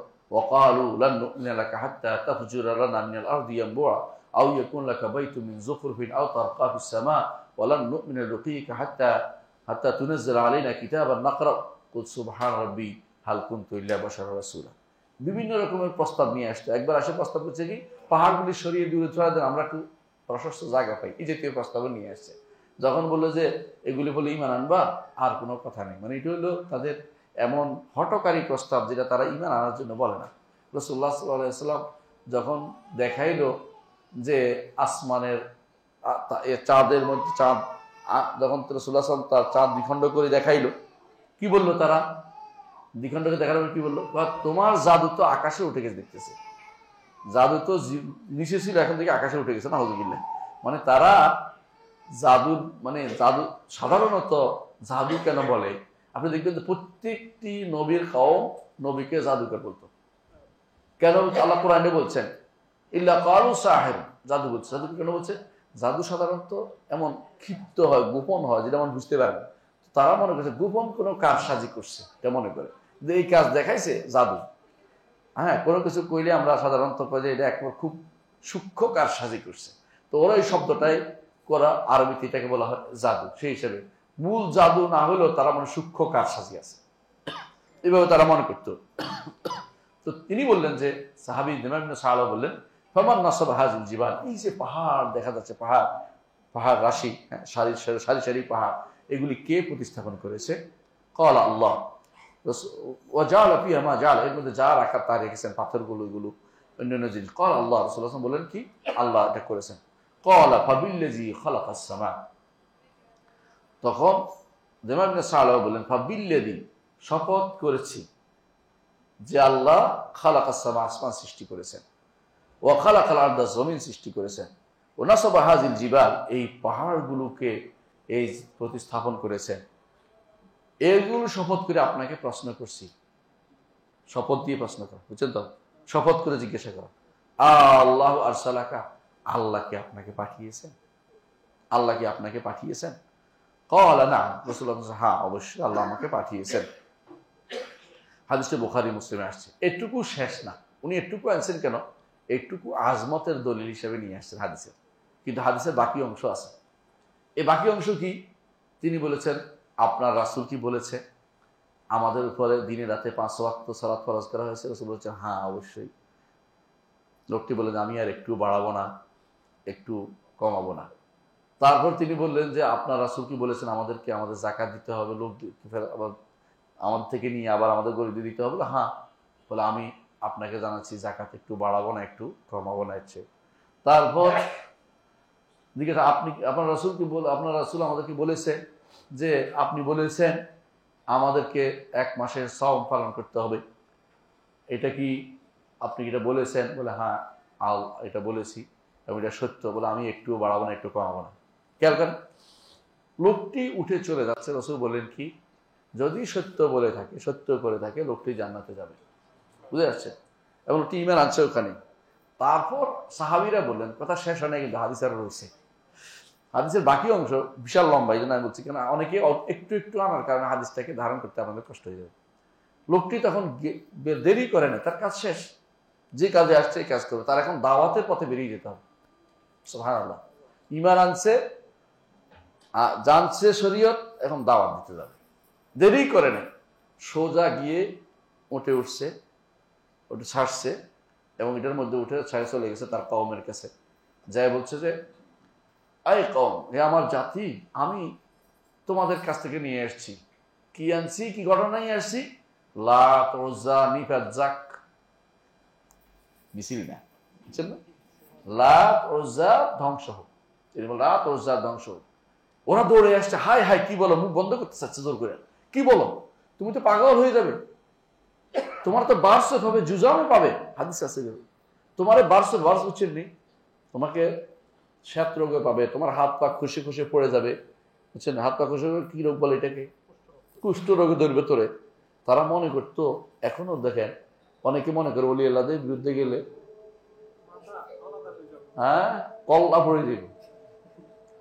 ওলি আল্লাহদের বিরুদ্ধে যাওয়ার কারণে ওই এক্সিডেন্ট করে দেখাচ্ছে, দেখলাম, ফেসবুকে দেখলাম আর কি, আল্লাহ মাফ করুক, বলতেছে অলি আল্লাহর বিরুদ্ধে, ওখানে অলি আল্লাহর মাজার ভাঙতে গেছে, যাওয়ার সময় অ্যাক্সিডেন্ট করে মরে গেছে, অলি আল্লাহর বিরুদ্ধে কাজ করে গেছে। মানে এ হচ্ছে অবস্থা। মানে এরা কেউ বিপদে আটকিলে সেটারে অলি আল্লাহর বিরুদ্ধে নিয়ে ছাড়িয়ে দিবে, যতক্ষণ পর্যন্ত না করতে পারে। অলি আল্লাহর এত ক্ষমতা যদি কেউ মনে করে এটা কি ঈমান আছে? মুশরিক, সঙ্গে সঙ্গে মুশরিক, সঙ্গে সঙ্গে মুশরিক। কেউ যদি মনে অলি আল্লাহ ধরছে তারে, তাহলে সঙ্গে সঙ্গে কাফের হবে। আর যদি অলি আল্লাহর কারণে আল্লাহ রাগ হয়েছে বলেন, এটা আলাদা কথা, সেটা আলাদা কথা। অলি আল্লাহরে অপমান করার কারণে, অলি আল্লাহর অপমান কি ভাঙ্গা, কবর ভাঙ্গা কি অলি আল্লাহর সম্মান না অলি আল্লাহর সম্মান? অলি আল্লাহকে যথাযথ সম্মান করা, কারণ আল্লাহর নির্দেশকে পালন করার মধ্যে অলি আল্লাহকে সম্মান করা রয়েছে। আল্লাহ রসুল বলছেন কবর ভেঙে ফেলতে, রসুল বলছেন তবে আপনাকে ভাঙতে বলছে? আপনারা যেটা কয়দিন আগে যেটা করছেন ঠিক কাজ করছেন না, এটা আবার বানাইছে, মর্ম পাথর দিয়ে বানিয়ে দিচ্ছে আবার। তা আপনার লাভ হয়েছে কি? কিছু মানুষের মাথা গরম, মানা করলে শোনে না, উল্টা আমার কেউ বোঝে এইটা ওইটা ইহুদি মশলা বানিয়ে ফেলে। না, শরীয়ত না জেনে আবেগ দিয়ে তা পালাইতে হয় না রে ভাই। আপনার দায়িত্ব ভেঙে ফেলানো, আপনার দায়িত্ব বুঝানো। যদি আপনি ক্ষমতা যান তখন ভাঙবেন। মক্কা বিজয়ের পরে রাসূলুল্লাহ সাল্লাল্লাহু আলাইহি ওয়াসাল্লাম ভাঙছে। মক্কাতে থাকা অবস্থায় কাবার ভিতরে মূর্তি ছিল, রাসূল একটাও ভাঙে নাই। রাসূলের ঈমান আপনার থেকে দুর্বল বলবেন? ঈমান থাকবে কথা বললে? নাউজুবিল্লাহ। আপনাকে বুঝতে হবে আপনি যে কাজগুলি করেছেন সুযোগের সন্ধানী হয়ে, এটা ভালো কাজ ছিল না। মানুষের অন্তরে ঈমান ঢুকায়, বাইরে ঈমান সে নিজে ভেঙে ফেলবে। অনেক বাড়িতে আমি দেখেছি, অনেকে আছে নিজেরা নিজেদের ওই কবরস্থান ভেঙে ফেলছে, কথা এটা থাকতে পারে না। আমি একজন জানি, ওই আমাদের সামনিয়া মাদ্রাসা বাবুল ভাই, উনি ওনার বাবার কবর এটা একবার আশেপাশে ভেঙে টেঙে এটা ঠিক করে ফেলছে, কারণ এটা থাকার মতো কিছু নেই। কারণ কয় যে এটা থাকলে এটা কবর পূজা শুরু হয়ে যাবে, এই জন্য বন্ধ করে দিয়েছে। তাহলে এরকম যদি ঈমান যদি ঠিক থাকে, ঈমান ঠিক করতে পারলে মানুষ নিজে ভাঙবে। আর ঈমান ঠিক না জোর করে ভাঙলে কদিন পরে আবার বানাবে, দেরি নেই, কদিন পরে আপনি চলে যাওয়ার পরে আবার বানাই ফেলবে। খরচ করছে আমি এবার শুরু করে দিই। আপনার দায়িত্ব হচ্ছে ঈমানটা ঢুকিয়ে দেয়া। জোর করে আপনি করতে পারেন, জোর করে করবে কে? সরকার, রাষ্ট্র করবে। কোথাও জোর করে কিছু করা আপনার দায়িত্ব না। আপনার দায়িত্ব, আপনি যেখানে সরকার সেখানে। পরিবারে আপনি আপনার সন্তানকে জোর করে বাধা দিবেন, আপনার মেয়েকে জোর করে বাধা দিবেন যেন পর্দার সাথে বাইরে পর্দা ব্যতীত বাইরে না যায়। কিন্তু বাইরে আপনি অন্যদের হাত সাথে আপনি জোর করার ক্ষমতা আপনি রাখেন না, এটা করতে যাবেন না। যদি আপনি সমাজপতি হন করবেন, আপনি যদি ইউনিয়ন চেয়ারম্যান হলে করবেন, মেম্বার হলে করবেন, আপনি যদি কোনো কমিশনার হলে করবেন, আপনার দায়িত্বের ভিতরে যেটা আছে এটা করবেন। আরেকজনের জুরিডিকশনে নিজে ঢুকার চেষ্টা আপনি করবেন না। কথা বুঝতে পারছি? তো এটা যেটা আমরা বললাম, তিনি যখন গেছেন তার এলাকাতে যাইয়া বললেন যে লাত উজ্জার ধ্বংস হোক, লাত উজ্জার মানে তিনি বলছেন ধ্বংস তাদের জন্য। দৌড়ে আসছে সবাই, হায় হায় কি বলো কি বলো, পাগল হয়ে যাবে, তুমি শেষ হয়ে যাবে, তুমি বরবাদ করে দিবে তোমাকে। এগুলো হলো কবর পূজারীদের সব ঝুজুর ভয় দেখে আমাকে আপনাদেরকে, ঝুজুর ভয় দেখা, যে এখানে কবর আছে এগুলি বলবেন যে এগুলি আল্লাহর শরীয়ত বিধি, বলতে তো পারবেন, কিন্তু বলা ব্যতীত শুরু করেন মারা ভাঙা, এটা তো ঠিক না। মানুষের অন্তরে ইমানের কথা ঢুকান, মানুষ একটা একটা কোন হেদায়েতের কাজ করা আপনার দায়িত্ব। পুরো এলাকা ভেঙে ফেলা আপনার কাজের ভিতরে, দায়িত্বের ভিতরে পড়ে না। এগুলো হচ্ছে আমাদের একটি অতি বাড়াবাড়ি যেগুলি করেন, এগুলো কয়েকদিন পরে আবার ঠিক হয়ে যাবে। আপনি তো মানুষের অন্তর ঠিক করতে পারেন না। ইমান অন্তরকে অ্যাড্রেস করবেন, বাইরে অ্যাড্রেস করে আপনি কোনো কিছু পরিবর্তন করতে পারবেন না। বাইরে আপনি মারামারি জোর করে নাও। ইসলাম সবসময় এসেছে কিভাবে? এই সুন্দর করে দাওয়াতের মাধ্যমে ইসলাম এসেছে। কখনো ইসলামকে জোর করে কোথাও প্রতিষ্ঠা করা যায়নি। হ্যাঁ, আর জোর করছে কে? শাসকরা। তাদের ক্ষমতা আছে, দায়িত্বও আছে তাদের উপর, কর্তব্য তাদের এটা, যে কোথাও কোনো কিছু হলে সেটা যেন ভেঙে ফেলা হয়, যেমন কবর ভাঙা, এটা দায়িত্ব আছে। পাঠাইছে কে? রাসূলুল্লাহ সাল্লাল্লাহু আলাইহি ওয়াসাল্লাম। কাকে পাঠাইছে? আলী ইবনে আবি তালেবকে, যে যত উঁচু কবর আছে সব ভেঙে ফেলবে, যত ছবি আছে সব মুছে ফেলবে। আলী রাদিয়াল্লাহু আনহু যখন খলিফা হলেন তখন তিনি পাঠিয়েছেন তার সাথীকে, কি বলছেন, কি তোমাকে আমি ওই কাজে পাঠিয়েছি যে কাজে আমাকে রাসূলুল্লাহ সাল্লাল্লাহু আলাইহি ওয়াসাল্লাম পাঠিয়েছেন। রাসূল যখন ক্ষমতাসীন হয়েছেন তখন পাঠিয়েছেন। ঠিক আলী রাদিয়াল্লাহু আনহু তার সাথীকে পাঠিয়েছেন, বলছেন কি, যে তত উঁচু কবর দেখবে সে সমান করে ফেলবে, যত ছবি দেখবে সব মুছে ফেলবে। কথা বুঝছেন তো? তাহলে বোঝা গেল যে এটা দায়িত্ব হচ্ছে ক্ষমতাসীন, আপনার বলার দায়িত্ব রয়েছে ক্ষমতাসীনকে এটা ভেঙে ফেলা উচিত, কিন্তু আপনি ভাঙবেন না, আপনি সেখানে হাত দিবেন না, কারণ আপনার দায়িত্ব আল্লাহও দেন নাই, রাসূলও দেন নাই। আপনি এটা করলে আপনি হঠকারিতা করবেন, এটা করে আপনার কোনো লাভ হবে না। জোর করে কিছু এগুলো করে পরবর্তী কেউ যদি বাধা দেয় তারা ইহুদি নাসারা বানাই ফেলেন না, দয়া করে। শরীয়ত আপনি বুঝেন নাই, আপনি আবেগ দিয়ে পরিচালিত হচ্ছেন, এটাই হলো আমাদের দুর্দশা। অনেকেই দুর্দশার ভিতরে চলে। আলাকুল হাল, যা বলছিলাম তাই আসি। যেমন আপনি সাহাবা যখন এটা বলছে সবাই দৌড়ে আসছে, বলে কি হয়েছে এইগুলো বলতেছে কেন, পাগল কিচ্ছু আপনারা শোনো, তোমাদের কাছে বলি, লাত উজ্জা এগুলির কোনো ক্ষমতা নাই। আল্লাহ সব সৃষ্টি করেছে, আমরা আল্লাহ ইবাদত করব। কই যে সেদিন দিন হতে শুরু করে আগামী দিন রাত শেষ হওয়ার আগ পর্যন্ত ওই কওমের কেউ আর অমুসলিম থাকে না, সব মুসলিম হয়ে গেছে। দাওয়াত, একজনের দাওয়াত এত উপকারী হইতে পারে। তিনি হচ্ছেন দিমার ইবনে সালাবা। ওমর রাদিয়াল্লাহু আনহু খুব প্রশংসা করতেন দিমার ইবনে সালাবার, যে তার প্রশ্নগুলিও সুন্দর ছিল, তার অ্যাপ্রোচটাও সুন্দর ছিল, দাওয়াতটাও সুন্দর ছিল। ওমর রাদিয়াল্লাহু তার প্রশংসা করতেন যে আমাদের মধ্যে দিমার ইবনে সালাবা সুন্দর প্রশংসা, সুন্দর করেছে। তিনি বেদুইন জাতির মধ্যে থাকতেন, বেদুইন জাতির রাখতেন, কিন্তু আল্লাহ তাআলা তাকে সুযোগ দিয়েছে। কারণ আমরা জানেন যে নবুয়তের যুগে যা যা হয়েছে আল্লাহর ইচ্ছাই হয়েছে, এখনো যে আল্লাহর ইচ্ছা হয়। কারণ এই যেন এই হাদিসটা আসে, যেন এই কোরআনটা নাজিল হয়, যেন এটা হয়, যেন এটা হয়, আল্লাহর ইচ্ছা। এইভাবে আল্লাহ তাআলা এইভাবে সেট করেছেন। কথা বুঝেন না? এইভাবে সেট করেছেন। প্রত্যেকটি জিনিস এভাবে সেট করা ছিল, এখনো সেট করা আছে। কুল্লু সগীরিন ওয়া কাবীরিন মুস্তাতার, ছোট বড় সবই লেখা আছে। তো এখন ইসলাম গ্রহণ করার পরে, ইসলাম গ্রহণ করার পরে বলছেন তারা সবাই শেখ মুজিব। এটাই ছিল দিমার ইবনে সালাবা রাদিয়াল্লাহু আনহু পরিপূর্ণ ঘটনা, যেটা আমরা বললাম। এবং এই হাদিসের মধ্যে আমরা যে শিক্ষাগুলি পাই, আমি শিক্ষাগুলো আলোচনা করতে চাই, কিছু শিক্ষা নিয়ে আলোচনা করতে চাই। এক নম্বর শিক্ষা আমরা দেখতে পাচ্ছি, সেটা হচ্ছে যে 5 ওয়াক্ত সালাত হাদিসের মধ্যে আছে, খামস সালাওয়াতিন ফিল ইয়াউম ওয়াল লাইলা, প্রতি রাত দিনে 5 ওয়াক্ত সালাত প্রতিবার পড়তে হবে, প্রতিদিনই পড়তে হবে। ইয়াউম ওয়াল লাইলা, রাত রাতে 5 ওয়াক্ত সালাত পড়তে হবে, এই হাদিস থেকে আমরা পেলাম। দ্বিতীয় হচ্ছে রমাদান মাসের সওমটা প্রতি বছর রাখতে হবে, এমন না যে এক বছর রাখছি তা, এটা না, প্রতি বছর রাখতে হবে। 3 নম্বর হচ্ছে সাধারণ মানুষরা, সাধারণ যে সমস্ত মানুষ আছে যারা কিতাবাদি পড়ে নাই, তারা তাদেরকে মুতাকাল্লিমিন তথাকথিত আশারি মাতুরিদিরা বলে কি, একজন মানুষের প্রথম কর্তব্য হচ্ছে সন্দেহ করা। সন্দেহ করতে করতে সে চিন্তা করবে আসমানকেও সৃষ্টি করে নাই, জমিন সৃষ্টি করে নাই, পাহাড় সৃষ্টি করে নাই, করলে কে করছে, সন্দেহ করতে করতে আস্তে আস্তে কি যাবে, ঈমানে যাবে। এটা হচ্ছে সবচেয়ে বড় দুর্ভাগ্যজনক কথা। বরং সাধারণ মানুষের প্রথম কাজ হচ্ছে আল্লাহর উপর ঈমান আনা, কোনো রকমের চিন্তা গবেষণা বাজে চিন্তা বন্ধ করে দিয়ে সরাসরি ঈমানের দিকে চলে যাবে। এই সাহাবী সরাসরি জিজ্ঞাসা করছেন, আল্লাহ রাসূল ঈমানের কথা বলছেন, দাওয়াত জন্য পাঠিয়েছেন, ঈমানের কথা পাঠিয়ে যেখানে সেখানে শাহাদাতু আল্লা ইলাহা কথা বলছেন। একবারও বলেন না জীবনে একটু সন্দেহ করো, একটু চিন্তা করো, একটু এটা করো, কিছু বলেন না। সরাসরি কি বলছে? ঈমান আনতে বলেছেন। এই জন্য প্রথম কর্তব্য হচ্ছে সাধারণ মানুষদের, যে কোনো মানুষদের প্রথম কর্তব্য হচ্ছে কি? ঈমান। তাহলে যারা বেশি ভালো ওদের কি করবে? ওরাও ঈমানের কাছে দায়িত্ব। সাধারণ মানুষদেরও অতিরিক্ত দায়িত্ব দেওয়া যাবে, তোমার সন্দেহ করে এটা বলা যাবে না, বরং ঈমান আনতে হবে। এই জায়গাটা অত্যন্ত, যারা তথাকথিত কালাম শাস্ত্রবিদ আশআরী মাতুরিদি এরা এই জায়গাতে ফেল করেছে। এই জন্য তারা তাদের গ্রন্থে লেখে প্রথম কর্তব্য হচ্ছে সন্দেহ করা। দুর্ভাগ্যজনক। আমাদের হাদিস থেকে আমরা পাইলাম যে প্রথম কর্তব্য হচ্ছে ঈমান আনা, কোনো সন্দেহজনক কিছু নেই। রাসূলুল্লাহ সাল্লাল্লাহু আলাইহি ওয়াসাল্লাম তারা বলতেন যে তুমি একটু চিন্তা করে আসো, তুমি একটু সন্দেহ করে আসো, এটা বলতেন নাউযুবিল্লাহ। তিনি বলছেন না, ঈমান হচ্ছে প্রথম দায়িত্ব, ইউহিদুল্লাহ, তাওহীদের দিকে আমাকে পাঠিয়েছে বলছেন।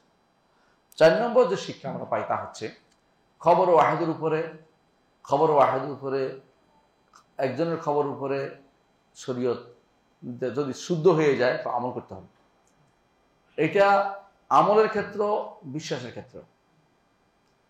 খবর ওয়াহিদ বুঝছেন নেই, একটা হাদিস যদি শুদ্ধ হয় বহুজন বর্ণনা করতে হবে না, বরং একটা হাদিস শুদ্ধ হয়েছে, এটা আকীদাতেও গ্রহণযোগ্য, আমলও গ্রহণযোগ্য। আকীদা গ্রহণযোগ্য প্রমাণ দেখেন রাসূলুল্লাহ সাল্লাল্লাহু আলাইহি ওয়াসাল্লাম যখন রোম সম্রাট হিরাক্লিয়াসের কাছে পাঠাইছেন, কয়জন পাঠাইছেন? একজন। বিভিন্ন রাজা বাদশাহের কাছে কয়জন পাঠাইছেন? একজন। কি জন্য পাঠাইছেন? ঈমান আনার জন্য না? যদি তারা বলতো যে এক গোষ্ঠী না আসতে তো বিশ্বাস করা যায় না, বলছে না, বলে নেই।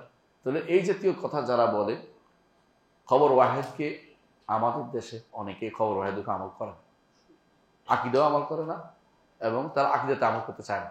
হ্যাঁ, আমলে আমল করে, আকীদা আমল করতে চায় না। তাদের অনেকে খবর ওয়াহিদকে দলিল মনে করে না। এই জায়গাতে তারা বিভ্রান্তিতে লিপ্ত রয়েছে। এই জন্য আমরা যখন দলিল দেই, হাদিস দিয়ে আল্লাহর হাত আছে, আল্লাহর পায়ের কথা বলি, আল্লাহ তাআলার চেহারার কথা বলি, আল্লাহ তাআলা পায়ের নলার কথা বলি, তখন তারা অনেকে বলে খবর ওয়াহিদ। সুবহানাল্লাহ। শুদ্ধ বুখারী মুসলিম হাদিস দিলে ওরা খবর ওয়াহিদ বলে কি করে তাড়িয়ে দিচ্ছে। কথা বুঝেন কিনা? মানে এগুলো আমল করতে চায় না। অথচ রাসূলুল্লাহ সাল্লাল্লাহু আলাইহি ওয়াসাল্লামের দরবারে আসছেন কে? একজন। তিনি কে? দিমাম ইবনে সালাবা। তারপর তিনি যে তার কওমকে গেছেন, কয়জন গেছে? একজন। তার কওম নিচে। তাহলে বোঝা গেল যে ঈমানের মাসআলা হইতে শুরু করে আকীদা, ফিকহের সব জায়গাতেই একক ব্যক্তির কথা গ্রহণযোগ্য। বুঝছেন কথাটা? যদি শুদ্ধ হয়, গ্রহণযোগ্য হলেই হলো। হাদিস যদি শুদ্ধ হয়ে যায়, সেখানে আর কোনো প্রশ্ন তুলতে পারবেন না যে এটা কি একজনের কথা না বহুজনের কথা, এটা বলা যাবে না। এই কথা যারা বলবে তারা পথভ্রষ্ট ছাড়া কিছুই না। বুঝে আসছে কথাটা? আচ্ছা, আসেন কয় নম্বর বলছি? 4 নম্বর। 5 নম্বর শিক্ষা হচ্ছে যে 5 নম্বর হচ্ছে দিমাম ইবনে সালাবা, সাহাবীর যে মর্যাদা। এই হাদিস থেকে আমরা পাই যে একজন সাহাবীর অনেক বড় মর্যাদা। রাসূলুল্লাহ সাল্লাল্লাহু আলাইহি ওয়াসাল্লামের সাহাবীরা তার প্রশংসা করেছেন এবং তার আকলের প্রশংসা করেছেন, যে তিনি অত্যন্ত বুদ্ধিমত্তার সাথে প্রশ্নটা করেছেন এবং তিনি তার কওমের জন্য হেদায়েতের বাণী বহন করে নিয়ে গেছেন। এবং তিনি হেদায়েতের বাণী বহন করতে হচ্ছে, যত মানুষ তার দ্বারা হেদায়েত হয়েছে সবার আমলনামা তার আমলনামায় যুক্ত হয়ে গেছে। এটা আপনার দ্বারা হতে পারে। আপনার দ্বারা আপনার গ্রামে যদি কোনো 10টা মানুষ হেদায়েত করতে হয়, সবাই আপনি পেয়ে যাচ্ছেন বিনা কষ্টে। হ্যাঁ, আমল কম করেও বেশি পাইতে পারেন যে দাওয়াত ইলাল্লাহ থাকে। আর আবার একে আমি জান্নাতে যাবো, তো আপনার তা দিয়ে আপনি পার হতে চেষ্টা করবেন। আপনি কত পার হবেন? বেশি মানুষ নিয়ে জান্নাত যাওয়ার চেষ্টা করেন, তো লাভ হবে কি? বহু মানুষের আমল নিয়ে আপনি, ওদের কোনো কমতি হবে না, কিন্তু আপনার আমল নামায় অনবরত যুক্ত হতে থাকবে। এই জন্য সাদাকাতুন জারিয়া কেন লাভ? কারণ অনেক কিছু যুক্ত হয়। ওয়ালাদুন সালাম কেন লাভ? অনেক কিছু যুক্ত। ইলমুন ইনতাফা কেন লাভ? কারণ ইলম দ্বারা অনেকেই উপকৃত হতে পারে। এই জন্য আলেমের চেয়ে বড় দুনিয়াতে আর কোনো কিছু হতে পারে না। আলেম মুতাআল্লিম, জিকির ওয়া মাওয়ালা, হাদিসে আসছে দুনিয়া মালউনা, দুনিয়া অভিশপ্ত, দুনিয়ার মধ্যে যা আছে সবই অভিশপ্ত। তবে যে আলেম হবে এবং যে মুতাআল্লিম হবে, অর্থাৎ যে ছাত্র হবে, এবং এর বাইরে আর দুটো হচ্ছে যে আল্লাহর জিকিরে লত থাকবে, আরেকটা হচ্ছে জিকিরের সাথে সম্পৃক্ত বিষয়ে লত থাকবে। এর বাইরে আর কোথাও তার শান্তি নেই, কোথাও শান্তি পাওয়া যাবে না। এই জন্য কাজ হচ্ছে ইলমে দ্বীন শিক্ষা অর্জন করা। সে যা করে তাতেই লাভ, ঘুমাইলেও লাভ তার, কারণ ঘুমের পরে সে ভালো কাজ করতে পারবে, এই জন্য সে ঘুমটা নিয়তটা তার। ঘুম থেকে উঠে লিখবে, ঘুম থেকে উঠে দাস দিবে, ঘুম থেকে উঠে সে সালাতে যাবে, ঘুম থেকে উঠে, তো ঘুমও তার জন্য ভালো সবের কাজ হয়ে গেছে। এই জন্য হাদিসে আছে রাসূলুল্লাহ সাল্লাল্লাহু আলাইহি ওয়াসাল্লাম, মনে আছে কিনা, যে তুমি ইবাদত করে যেটা করো, আমি ঘুমটাকে এরকম সবের কথা মনে করি। কে বলছেন? সালমান রাদিয়াল্লাহু আনহু বলেছেন। আবু দারদা রাদিয়াল্লাহু আনহু শেষ পর্যন্ত এটা রাসূলকে জিজ্ঞাসা করছে, হ্যাঁ ঠিক বলেছে, সালমান ঠিক বলেছে, ঠিক বলেছে। এই জন্য আলেমের মর্যাদা এই জন্য কখনো কোনো কমতি হতে পারে না, কারণ তিনি এই জন্য দাঈউল্লাহ, আল্লাহর পথে তিনি দাওয়াত দিবেন, তার মর্যাদা এরকম। জনাব ইবনে সালামের মর্যাদা আমরা বুঝতে পারলাম যে এরকম একজন দাঁড়ি আমাদের থাকে, এরকম প্রত্যেকে এরকম দাঁড়ি হওয়া দরকার। ষষ্ঠ যে শিক্ষা আমরা পাই সেটা হচ্ছে যে কোনো জিনিসে তাগিদ দেওয়ার জন্য শপথ দিয়ে কথা বলা যায় আছে। কারণ ওই লোকটি রাসূলকে শপথ দিয়ে জিজ্ঞাসা করছে, যিনি আসমান জমিন সৃষ্টি করেছেন এবং যিনি পাহাড়কে স্থাপন করেছেন, সে আল্লাহর শপথ করে আপনাকে জিজ্ঞাসা করছে। তো এরকম শপথ করে জিজ্ঞাসা করাটা তাগিদ দেওয়ার জন্য বৈধতা রয়েছে, কোনো নিষেধাজ্ঞা নেই। এটা নিষেধাজ্ঞা যদি তাগিদ দেওয়ার উদ্দেশ্য হয় এটা জায়েজ আছে। সপ্তম শিক্ষা হচ্ছে যে কেউ যদি কোথাও কথা বলতে হয়, কথা বলার আগে তিনি যদি কোনো মনে করেন তার কথায় কারো মনে কষ্ট আসতে পারে, তিনি অগ্রিম কিছু ওজর পেশ করে দিবেন, যে আমি আমার কথাতে কিছু মনে করবেন না, আমি একটা কথা বলতে চাচ্ছি আপনাকে, দয়া করে আমার কথা রাগ দিবেন না। কথাটা বলতে হক কথাটা বলতে চাচ্ছেন, তার মনে কষ্ট আসতেও পারে, তখন তিনি প্রয়োজনে তাক ওজর পেশ করবেন। যেমনইভাবে জামাই ইবনে সালাবা আগে রাসূলকে বলেছেন, আমি কঠিন কথা বলবো, আপনি কিন্তু রাগ করতে পারবেন না, তো আপনি রাগ করবেন না। রাসূলুল্লাহ সাল্লাল্লাহু আলাইহি ওয়াসাল্লাম বলছেন যে বলো তোমার কি সমস্যা বলো। তো এরকম আপনি যদি বলতেই হয় কোনো কথা, এ নয় যে আপনি ইচ্ছা করে যে একা কষ্ট দেওয়ার জন্য বলবেন তোর কথার কথা শোনাই দিব, এটা ঠিক নয়। কিন্তু আপনার বলতে হলে এটা বলবেন, যেখানে বলার দরকার নেই সেখানে শুধু শুধু আপনি বেহুদা কথা বলে সময় নষ্ট করবেন না। এই জন্য যেখানে দরকার নেই সেখানে কথা না বলাটাই ভালো। এই জন্য আরবরা কি বলে, যদি কোনো কথা হয় স্বর্ণ, কথা হয় রৌপ্য, চুপ থাকা হইলো স্বর্ণ। বুঝে আসছে কথাটা? ইনকান আল কালাম মিনাল ফেদ্দা ফাসসুকুতু মিনাদ যাহাব। যদি কোনো তুমি কথা বলাটা যদি কোনো অনেক সময় কথা বলা দরকার নেই, তো কথা বলা, কথা যেখানে বলা দরকার এটা যদি কোনো রৌপ্যের হয়, কথা যেখানে বলা দরকার নাই সেখানে চুপ থাকাটা হচ্ছে স্বর্ণের, এটা আরো বেশি দামি জিনিস। বুঝছেন তো? আচ্ছা, 8 নম্বর যে শিক্ষা আমরা পাই সেটা হচ্ছে সনদ আলী, উঁচু সনদ খুঁজবেন। উঁচু সনদ বুঝছেন কিনা? বুঝেন নাই? হাদিসের ক্ষেত্রে উঁচু সনদ বুঝেন? যেমন ধরেন আমিও পড়ছি, আমি মাঝে মধ্যে এটা উল্লেখ করি, আমিও পড়ছি শেখ আব্দুল মোহসেন আব্বাদের কাছে। এখন যে আমার নাতি যদি কোনদিন যে ওনাকে জীবিত পাবে, ওনার কাছে পড়ে, নাতি কোনদিন আসা আল্লাহ জানে, বলছি আর কি বোঝানোর জন্য। তো একই হাদিস আমিও শুনছি, আমার নাতিও শুনছে, কথা বলছেন কিনা? তো এখন আমার কাছে আমার নাতি শুনলে কি হইব? তাহলে নিচু হয়ে গেল। আর আমার ওস্তাদ দাদার কাছে শুনলে উঁচু হয়ে গেল। এই যে দেখেন, রসুলের দাঁড়ি গেছে, রসুলের পক্ষ থেকে দুধ গেছে কওমের মধ্যে, যাইয়া দাওয়াত দিছে, তারা যথেষ্ট মনে করতেছে না, দৌড়ে চলে আসছে, আসে রসুলের কাছ থেকে নিচে সরাসরি, এটা উঁচু হইল না?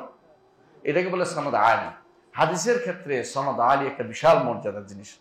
এই জন্য বলা হয় যে বুখারীতে সূরা সিয়াত আছে অনেকগুলো, সূরা রিয়াত মানে 3 জনের রসুল পর্যন্ত পৌঁছে গেছে, 3 জনে রসুল পর্যন্ত পৌঁছে গেছে। বুখারী এবং তার উপরে 3 জন রসুল পর্যন্ত পৌঁছে গেছে।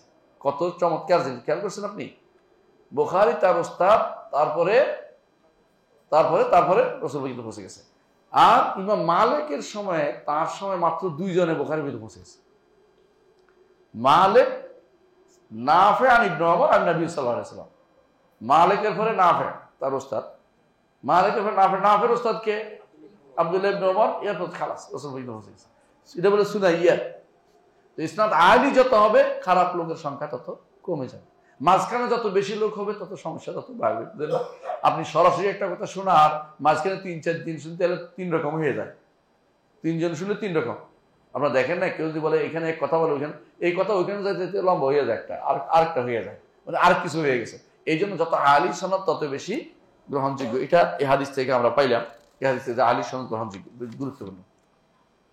9 নম্বর যে শিক্ষা আমরা পাই তা হচ্ছে হাদিস থেকে যে কোনো খবরের ক্ষেত্রে, যে কোনো সংবাদের ক্ষেত্রে পরীক্ষা করে নেওয়া উচিত, সত্য মিথ্যা পরীক্ষা করে নেওয়া উচিত যতটুকু সম্ভব, যতটুকু সম্ভব। যখন উনি এসে রসুলকে জিজ্ঞাসা করছেন, আপনি কি রসুল পাঠিয়েছেন, আপনার লোক কি গেছিল, জিজ্ঞাসা করতেছেন। যদি সম্ভব হয় এইটুকু জিজ্ঞাসা করতে, এটা বলে নাই যে আপনার রসুলকে আমি বিশ্বাস করি, এটা বলেন, এটা বলে না। বলছে কি আপনার রসুল গেছে, উনি কি কথা বলছিলেন, আপনি তাকে দেখতেন, এটা বলছেন। হ্যাঁ বলছে। যতটুকু সম্ভব যে কোনো সংবাদ আসে এটা কি করতে হয়, পরীক্ষা করে নেওয়াটা উচিত। কারণ যে কোনো সংবাদ আসলেই প্রচার করে দিতে হয় না। আমাদের এখন ফেসবুক যুগে, হ্যাঁ, খবর শুনছেন, এটা প্রচার করে দিলেন, পরে দেখা গেল যে সত্য না, কি হবে, নিজে লজ্জিত হবে, লজ্জিত হবেন, যাই হয় কি প্রচার করলাম, এখন আমাকে সবাই আমাকে মৃত্যু করতেছে। সমস্যাটা এটা কখনো করা যাবে না। 10 নম্বর শিক্ষা হচ্ছে, আমরা এই হাদিস থেকে পাই রাসূলুল্লাহ সাল্লাল্লাহু আলাইহি ওয়াসাল্লাম বিনয়ের চরম পরাকাষ্ঠা অবলম্বন করতেন। এই জন্য যে রাসূলুল্লাহ সাল্লাল্লাহু আলাইহি ওয়াসাল্লামকে সে পার্থক্য করতে পারতেছে না, বলছে আইয়ুকুম ইবনে আব্দুল মুত্তালিব, তোমাদের মধ্যে ইবনে আব্দুল মুত্তালিব কে, মানে আব্দুল মুত্তালিবের বংশের লোকটা কে, মুহাম্মদ কই, উনি খুঁজে পাচ্ছে না। এই নয় যে তিনি উপরে একটা সিংহাসনে বসে রয়েছে, বুঝলেন না। আমাদের কবর পূজারি, মাজার পূজারিতে দেখবেন যে তারা যখন কোথাও মজলিসে বসে, এগুলি কি যে সাজায়, মনে হয় যেন এটা নওশা সাজাইছে, বিয়ের মজলিস সাজাইছে, একবারে এমনি বসে রয়েছে, সবুজ এটা দিচ্ছে, ওইটা লাগাইছে, জিক জিক করতেছে, আর মাজার গুলিকে লাইটিং করে ভরাই ফেলতেছে, নাউজুবিল্লাহ। অথচ রাসূলুল্লাহ সাল্লাল্লাহু আলাইহি ওয়াসাল্লামের তাওয়াদু ছিল, কেমন তাওয়াদু করতেন রাসূলুল্লাহ সাল্লাল্লাহু আলাইহি ওয়াসাল্লাম, বিনয় কেমন ছিল দেখেন। একদিন এসে একদিন বলতেছে, মা হাজাল জাহাজিল জালসা, আপনি এমনি বসছেন কেন? রাসূলুল্লাহ সাল্লাল্লাহু আলাইহি ওয়াসাল্লাম বললেন যে আল্লাহ আমাকে বলছে যেন আমি বিনয়ী হই। সুবহানাল্লাহ। রাসূলুল্লাহ সাল্লাল্লাহু আলাইহি ওয়াসাল্লামকে আরেকদিন বলছে একজনে যে আপনি এভাবে বসছেন কেন, পা তুলে খাইতে বসছে, পা তুলে খাইতে বসছে।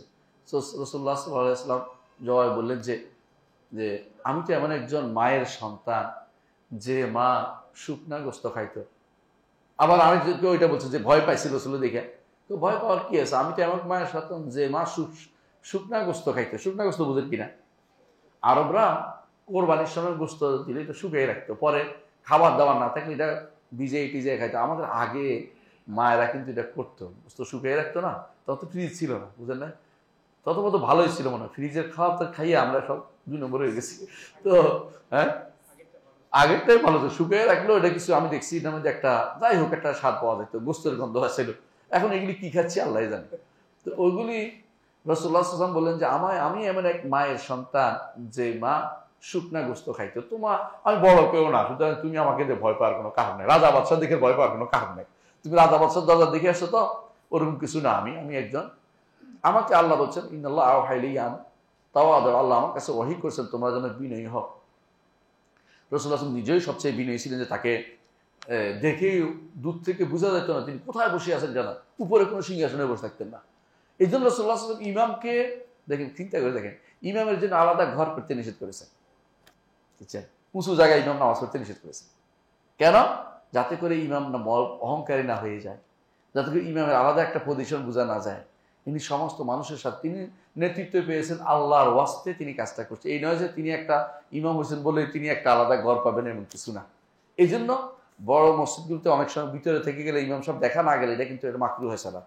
অবশ্যই ইমাম সাহেবকে পা ভিতরে বাইরে রাখতে হয় মসজিদ। হ্যাঁ, বুঝছেন তো কথাটা। মানে যদি কোনো এমন হয় যে ছোট, অনেক সময় মেহরাব ছোট হয় না, দেখা না গেলে ইমাম সাহেবকে, এটা কিন্তু মাকরুহ। কেন? ইমাম সাহেব কাতারে থাকবেন, এই জন্য অন্তত পা যেন দেখা যায় একটুকু বাইরে থাকতে হবে, এটা নিয়ে অনেকে এটা বুঝে না, ভিতর বাইরে দিয়ে দিচ্ছে, এটা ঠিক না, জানতে হবে। এই জন্য হানাফি মাযহাবের কিতাবের ভিতরে লেখা আছে, এটা সব হানাফি মাযহাব সব খারাপ না, এটা ভালো কথা লিখছে, আপনারা খারাপ মনে করেন না সব, এটা আসলে সত্য কথা লিখছে, যে কারণ ইমাম যেন তার জন্য আলাদা কোনো স্থান নির্বাচন না করে, হাদিসে আছে, এই কারণে তারা এটা বলেছেন, হাদিসের ভিত্তিতে বলেছেন। এই জন্য আপনারা সবসময় ওই ইমাম সাহেব যদি এরকম ছোট মেহরাব আর বড় মেহরাব দেখা যায়, যেখানে দেখা যায় এখানে সমস্যা নেই, যেখানে ইমাম সাহেবকে দেখা যায় না সেখানে অবশ্যই তাকে আলাদা মানুষের কাতারে আসতে হবে। কারণ এই মেহরাবগুলো মূলত যেগুলো এখন তৈরি হচ্ছে, ছোট্ট করে মেহরাব বানাই দিচ্ছে, আগের যুগে এগুলি ছিল না, এগুলি পরে বানাইছে ইমাম, কয়েকটা উদ্দেশ্য ছিল। এগুলিকে বেদাত আমরা বলি না, কেন বলি না, এগুলি দ্বারা মসজিদের দিক কোন দিকে সহজে বোঝা যায়। অনেক সময় আমরা রাস্তাঘাটে নামাজ পড়ি, দেখবেন যে মসজিদের দিকে চিন্তা করি কেবলা জানি কোন দিকে, কেন হয়তো কেবলা জায়গা লাগে, পরে খুঁজতে দেখি লেখা আছে একখানে সান্তারা দিয়ে দিয়েছে, সান্তারা দেয় তো এটা আরেক বেদাত, বুঝলেন না কথা। দরকার ছিল কেবলা এইদিকে ইন্ডিকেটর করা, আবার দেখা যায় কেবলা আঁকে দিছে কেউ, তো এত কিছু হচ্ছে সহজে একটু বাড়িয়ে দিলে এক কোনা বুঝা বলতে এদিকে কেবলা, সহজে বোঝা যায় কেবলার কাজ সোজা হইতে পারে কাতার। এটা কোনো দোষের কিছু না। এখন যেটা করছে এটা মাসালে মুরসালা বলে, এটা কি এটা বেদাত না, অনেকে বেদাত বলছে এটা, কিন্তু আসলে মাসালে মুরসালা মানে এটা উপকারিতা আছে এই জন্য, কিন্তু দিনের কোনো ক্ষতি হচ্ছে না, এই জন্য এটা করেছে। যদি বেদাতে কেউ বলে তাদেরও একটা উচ্চতা নজর আছে, দৃষ্টিকোণ আছে, এটা বাড়াবাড়ি করছি না। কিন্তু একটু চিন্তা করেন যে ইমামের জন্য আলাদা কিন্তু জায়গা নির্ধারণ করা যাবে না। এই জন্য যদিও করেন পুরোটা ভিতরে ঢুকাই দিবেন না, যেগুলো কথা একটু দিবেন যাতে বোঝা যায় এটা এদিকে কেবলা। জি, তো যেটা বলছিলাম, রাসূলুল্লাহ সাল্লাল্লাহু আলাইহি ওয়াসাল্লাম বাড়তি কোনো সুবিধা ইমাম হিসেবে তিনি পছন্দ করতেন না, বরং সবার সাথে একসাথে তিনি খেতেন। 11 নম্বর শিক্ষা হচ্ছে রাসূলুল্লাহ সাল্লাল্লাহু আলাইহি ওয়াসাল্লামের উত্তম চরিত্রের বর্ণনা, যে যত রকমের প্রশ্ন করছে, বলে না যে তুমি কত বড় বেয়াদব, তুই আমার নাম ধরে বলছিস, সে বলছে না আস্তাগফিরুল্লাহ। বুঝে আসছে কথাটা? যদি আয়াতটি আগে নাজিল হয়ে থাকে, হতে পারে লোকটি জানে না। রাসূলুল্লাহ কত বেশি সায়েল যে জানতো না, তার সাথে কত বেশি ইয়া করতেন, নরম ব্যবহার করতেন। আপনার ওই ব্যক্তি সম্পর্কে যে ব্যক্তি আয়সা পেশাব করে দিছে, তাই না? মসজিদে পেশাব করে দিচ্ছে, সাহাবায়ে কেরাম ধেয়ে আসছে, বলে রাখো রাখো, শেষ করুক আগে। শেষ করার ফলে পানি দিয়ে বললেন যে আমাদের এই মসজিদগুলোতে এগুলি করতে হয় না, এগুলি মসজিদের কাজ না, মসজিদের জিকিরের জন্য, সলাতের জন্য বলে দিলেন। লোকটি আবার খুশি হয়ে দোয়া করছে, আল্লাহ আমার আর মোহাম্মদ কে আল্লাহ রহমত করো। বলছে তুমি আল্লাহর রহমতকে ছোট করছো কি জানো, সবাই রহমতের ভিতরে ঢুকাও, সবাই রহমতের ভিতরে ঢুকাও। মনে করছে এই দুজনে আমি আর উনি ভালো, আর সব খারাপ মনে করছে। কিন্তু রাসূলুল্লাহ সাল্লাল্লাহু আলাইহি ওয়াসাল্লাম তিনি আবার শিখিয়ে দিলেন যে না, তুমি দোয়াতে সবাই শরীক করো, তুমি অন্যায় করছিলা কিন্তু মাফ করে দিলাম, তুমি জানো না বলেই তো। রাসূলুল্লাহ অত্যন্ত অত্যন্ত নরম ছিলেন, তালাক্কুফ ছিলেন, তিনি সবসময় নরম ব্যবহার করতেন তার সাথীদের সাথে। এত প্রশ্ন করার পরেও তিনি সুন্দর সুন্দর উত্তর দিয়েছেন। বলেন না যে তুমি অন্য থেকে শিখে নাও, এটা বলেন, নিজে উত্তর দিয়েছেন কষ্ট করে। কারণ উত্তম ভাবে কেউ যদি কোনো উত্তম উত্তর দেয়, এটা অনেকের অন্তরের ভিতরে কিন্তু গেঁথে যায় এবং দাওয়াত কবুল করার ক্ষেত্রে এটা বেশি উপযোগী হয়। 12 নম্বর শিক্ষা হচ্ছে কারো ব্যাপারে যদি আপনি দেখতে পান তার এই অবস্থা, ধরেন একজন মানুষ কিরকম, এটা বর্ণনা যদি হাদিসে দেয়া হয়, এটা গীবত হবে না। কথা বুঝেন কিনা? এমন একজন লোক আসছে, হাদিসে আসে না যে তার হাদিসে বর্ণনা আসছে ওনার সম্পদ, তার পিছনে দুইটা বেনির মতো ছিল, আলাদা আলাদা। আরবরা চুল রাখতো, বেদুইনরা এমনিতে চুল রাখতো, কারণ চুল কাটার মতো একটা জায়গা, ওদের লম্বা চুল রাখতো তারা। তো বলছে তার লম্বা দুইটাই আছিল, অকাইসা ছিল, মানে দুইটা আলাদা আলাদা ভাগ ছিল চুলের। তো এটা বর্ণনা করছে, আবার বলছে দেখতে জালদ মনে হয়, শক্ত মনে হচ্ছে লোকটাকে, এটা বলছে। তো বোঝা গেল এগুলি যেটা পরিচয় দেওয়ার জন্য এবার বললে এটা বেদাত হয় না, এটাই আর গুনার কাজ, গীবত হয় না। কথা বুঝছেন কিনা? পরিচয় দেওয়ার জন্য এরকম কিছু বললে এটা গীবতের ভিতরে পড়ে না। যদি না সবাই চিনে তারপরেও একটা বদনামি করতেছে, এটা হলো দোষের বিষয়। কিন্তু পরিচয় দেওয়ার জন্য যদি কোনো বলা হয়, কালকে লোকটা যে আসছিল ওই যে একটু খুঁড়িয়ে খুঁড়িয়ে হাঁটছিল, এটা বলো দোষণীয় না।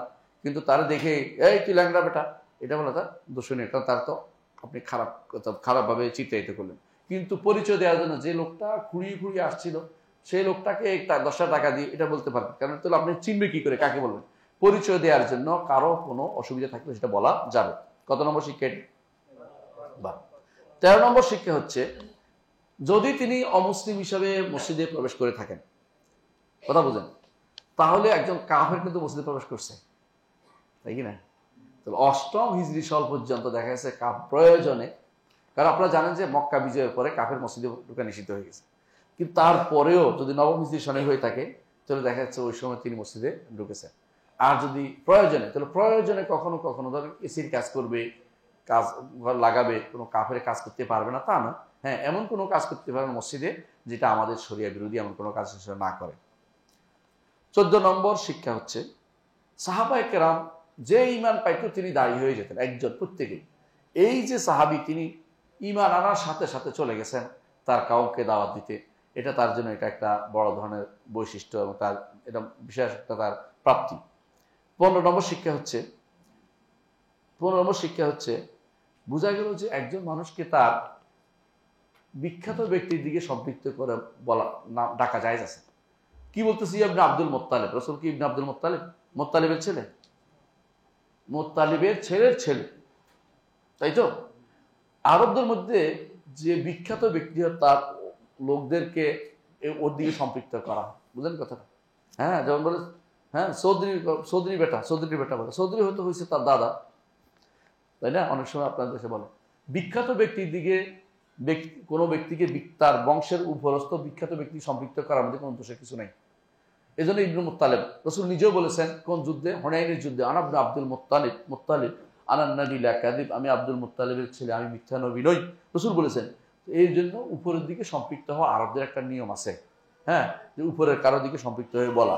তো উপরের কারো দিকে সংক্ষিপ্ত করে বলা, কারো দিকে সম্পৃক্ত করে বলা, এটা দোষের কিছু নয়। কিন্তু অনারবরা এটা বুঝে নাই। অনারব বুঝেন কিনা? দুর্ভাগ্যবশত ইউরোপিয়ানরা এই ইবনে আব্দুল মুত্তালিব এবং আনাবনে আব্দুল মুত্তালিব এই দুই জায়গা থেকে আরো কিছু জায়গা থেকে নিছে যে রসুলের নাউজুবিল্লাহ তার জীবনী সম্পর্কে উল্টাপাল্টা কথাবার্তা বলেছে, যে বাপের কথা কেন বলে নাই, নিশ্চয়ই কিছু একটা আছে, বুঝেই নেই, নিজে যেটা বুঝে না এটা নিয়ে আলোচনা করতে আসে। তারা ওদের বইয়ের মধ্যে এটা পাবেন, আপনি আশ্চর্য হবেন যে এইগুলি যারা ইউরোপে আমেরিকায় ইসলাম পড়তে যায় আমাদের সন্তানরা ওগুলি ধারণ করে নিয়ে আসে, এরপরে আমাদের দেশে এগুলি ওরা নাস্তিক হয়, এগুলি পড়ে পড়ে। এই জন্য কখনো ইউরোপ আমেরিকাতে সন্তান পড়ানোর জন্য পাঠাবে না। কি পড়াবে? না পড়ে পড়বে না, এত পড়া কি করবে? পড়ে শেষ পর্যন্ত কি হবে? জীবনে তো একটা আল্লাহর ইবাদত করে যেতে পারলে না।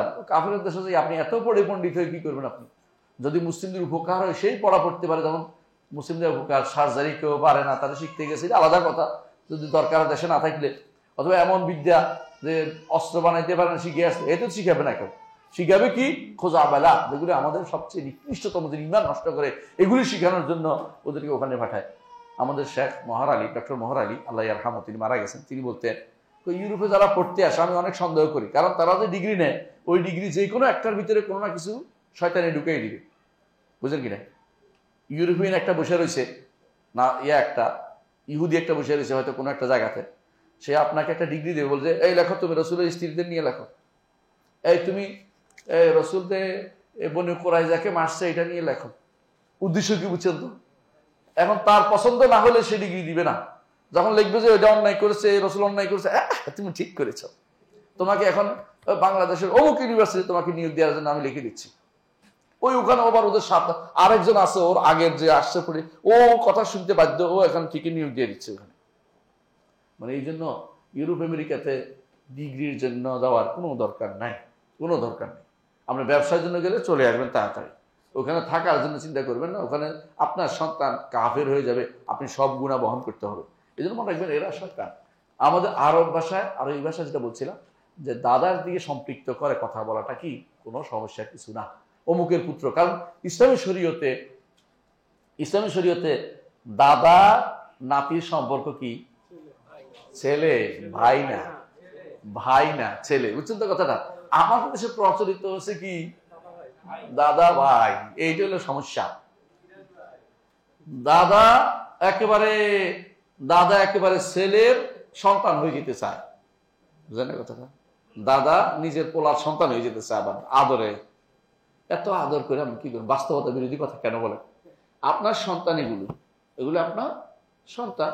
এই জন্য দেখেন ইব্রাহিম বলতেছে ওয়াত্তাবা'তু মিল্লাতা আবাই ইব্রাহিম, কোরআনে কারিমে আছে। ইউসুফ আলাইহিস সালাম বলছেন আমি আমার বাবা ইব্রাহিমের মিল্লাত অনুসরণ করেছি। হ্যাঁ, মিল্লাতা আবিকুম ইব্রাহিম বলছে না, মিল্লাতা আবিকুম ইব্রাহিম আরবদের বলছে, আমাদের বলছে, কারণ যে আদর্শ যে বিশ্বাসী তার মিল্লাতে আমরা চলি। বাপ ওটাকে বাবা, এক বাবা, আরেক বাবা হচ্ছে বংশের উপরস্থ, যত উপরে যাক সব কি নিচের গুলি সবগুলি সন্তান, যেগুলো সব কি সন্তান। এটাই সত্য। উপরের দিকে গেলে বাবা, এটা হলো নিয়ম, ইসলামী শরীয়তের নিয়ম।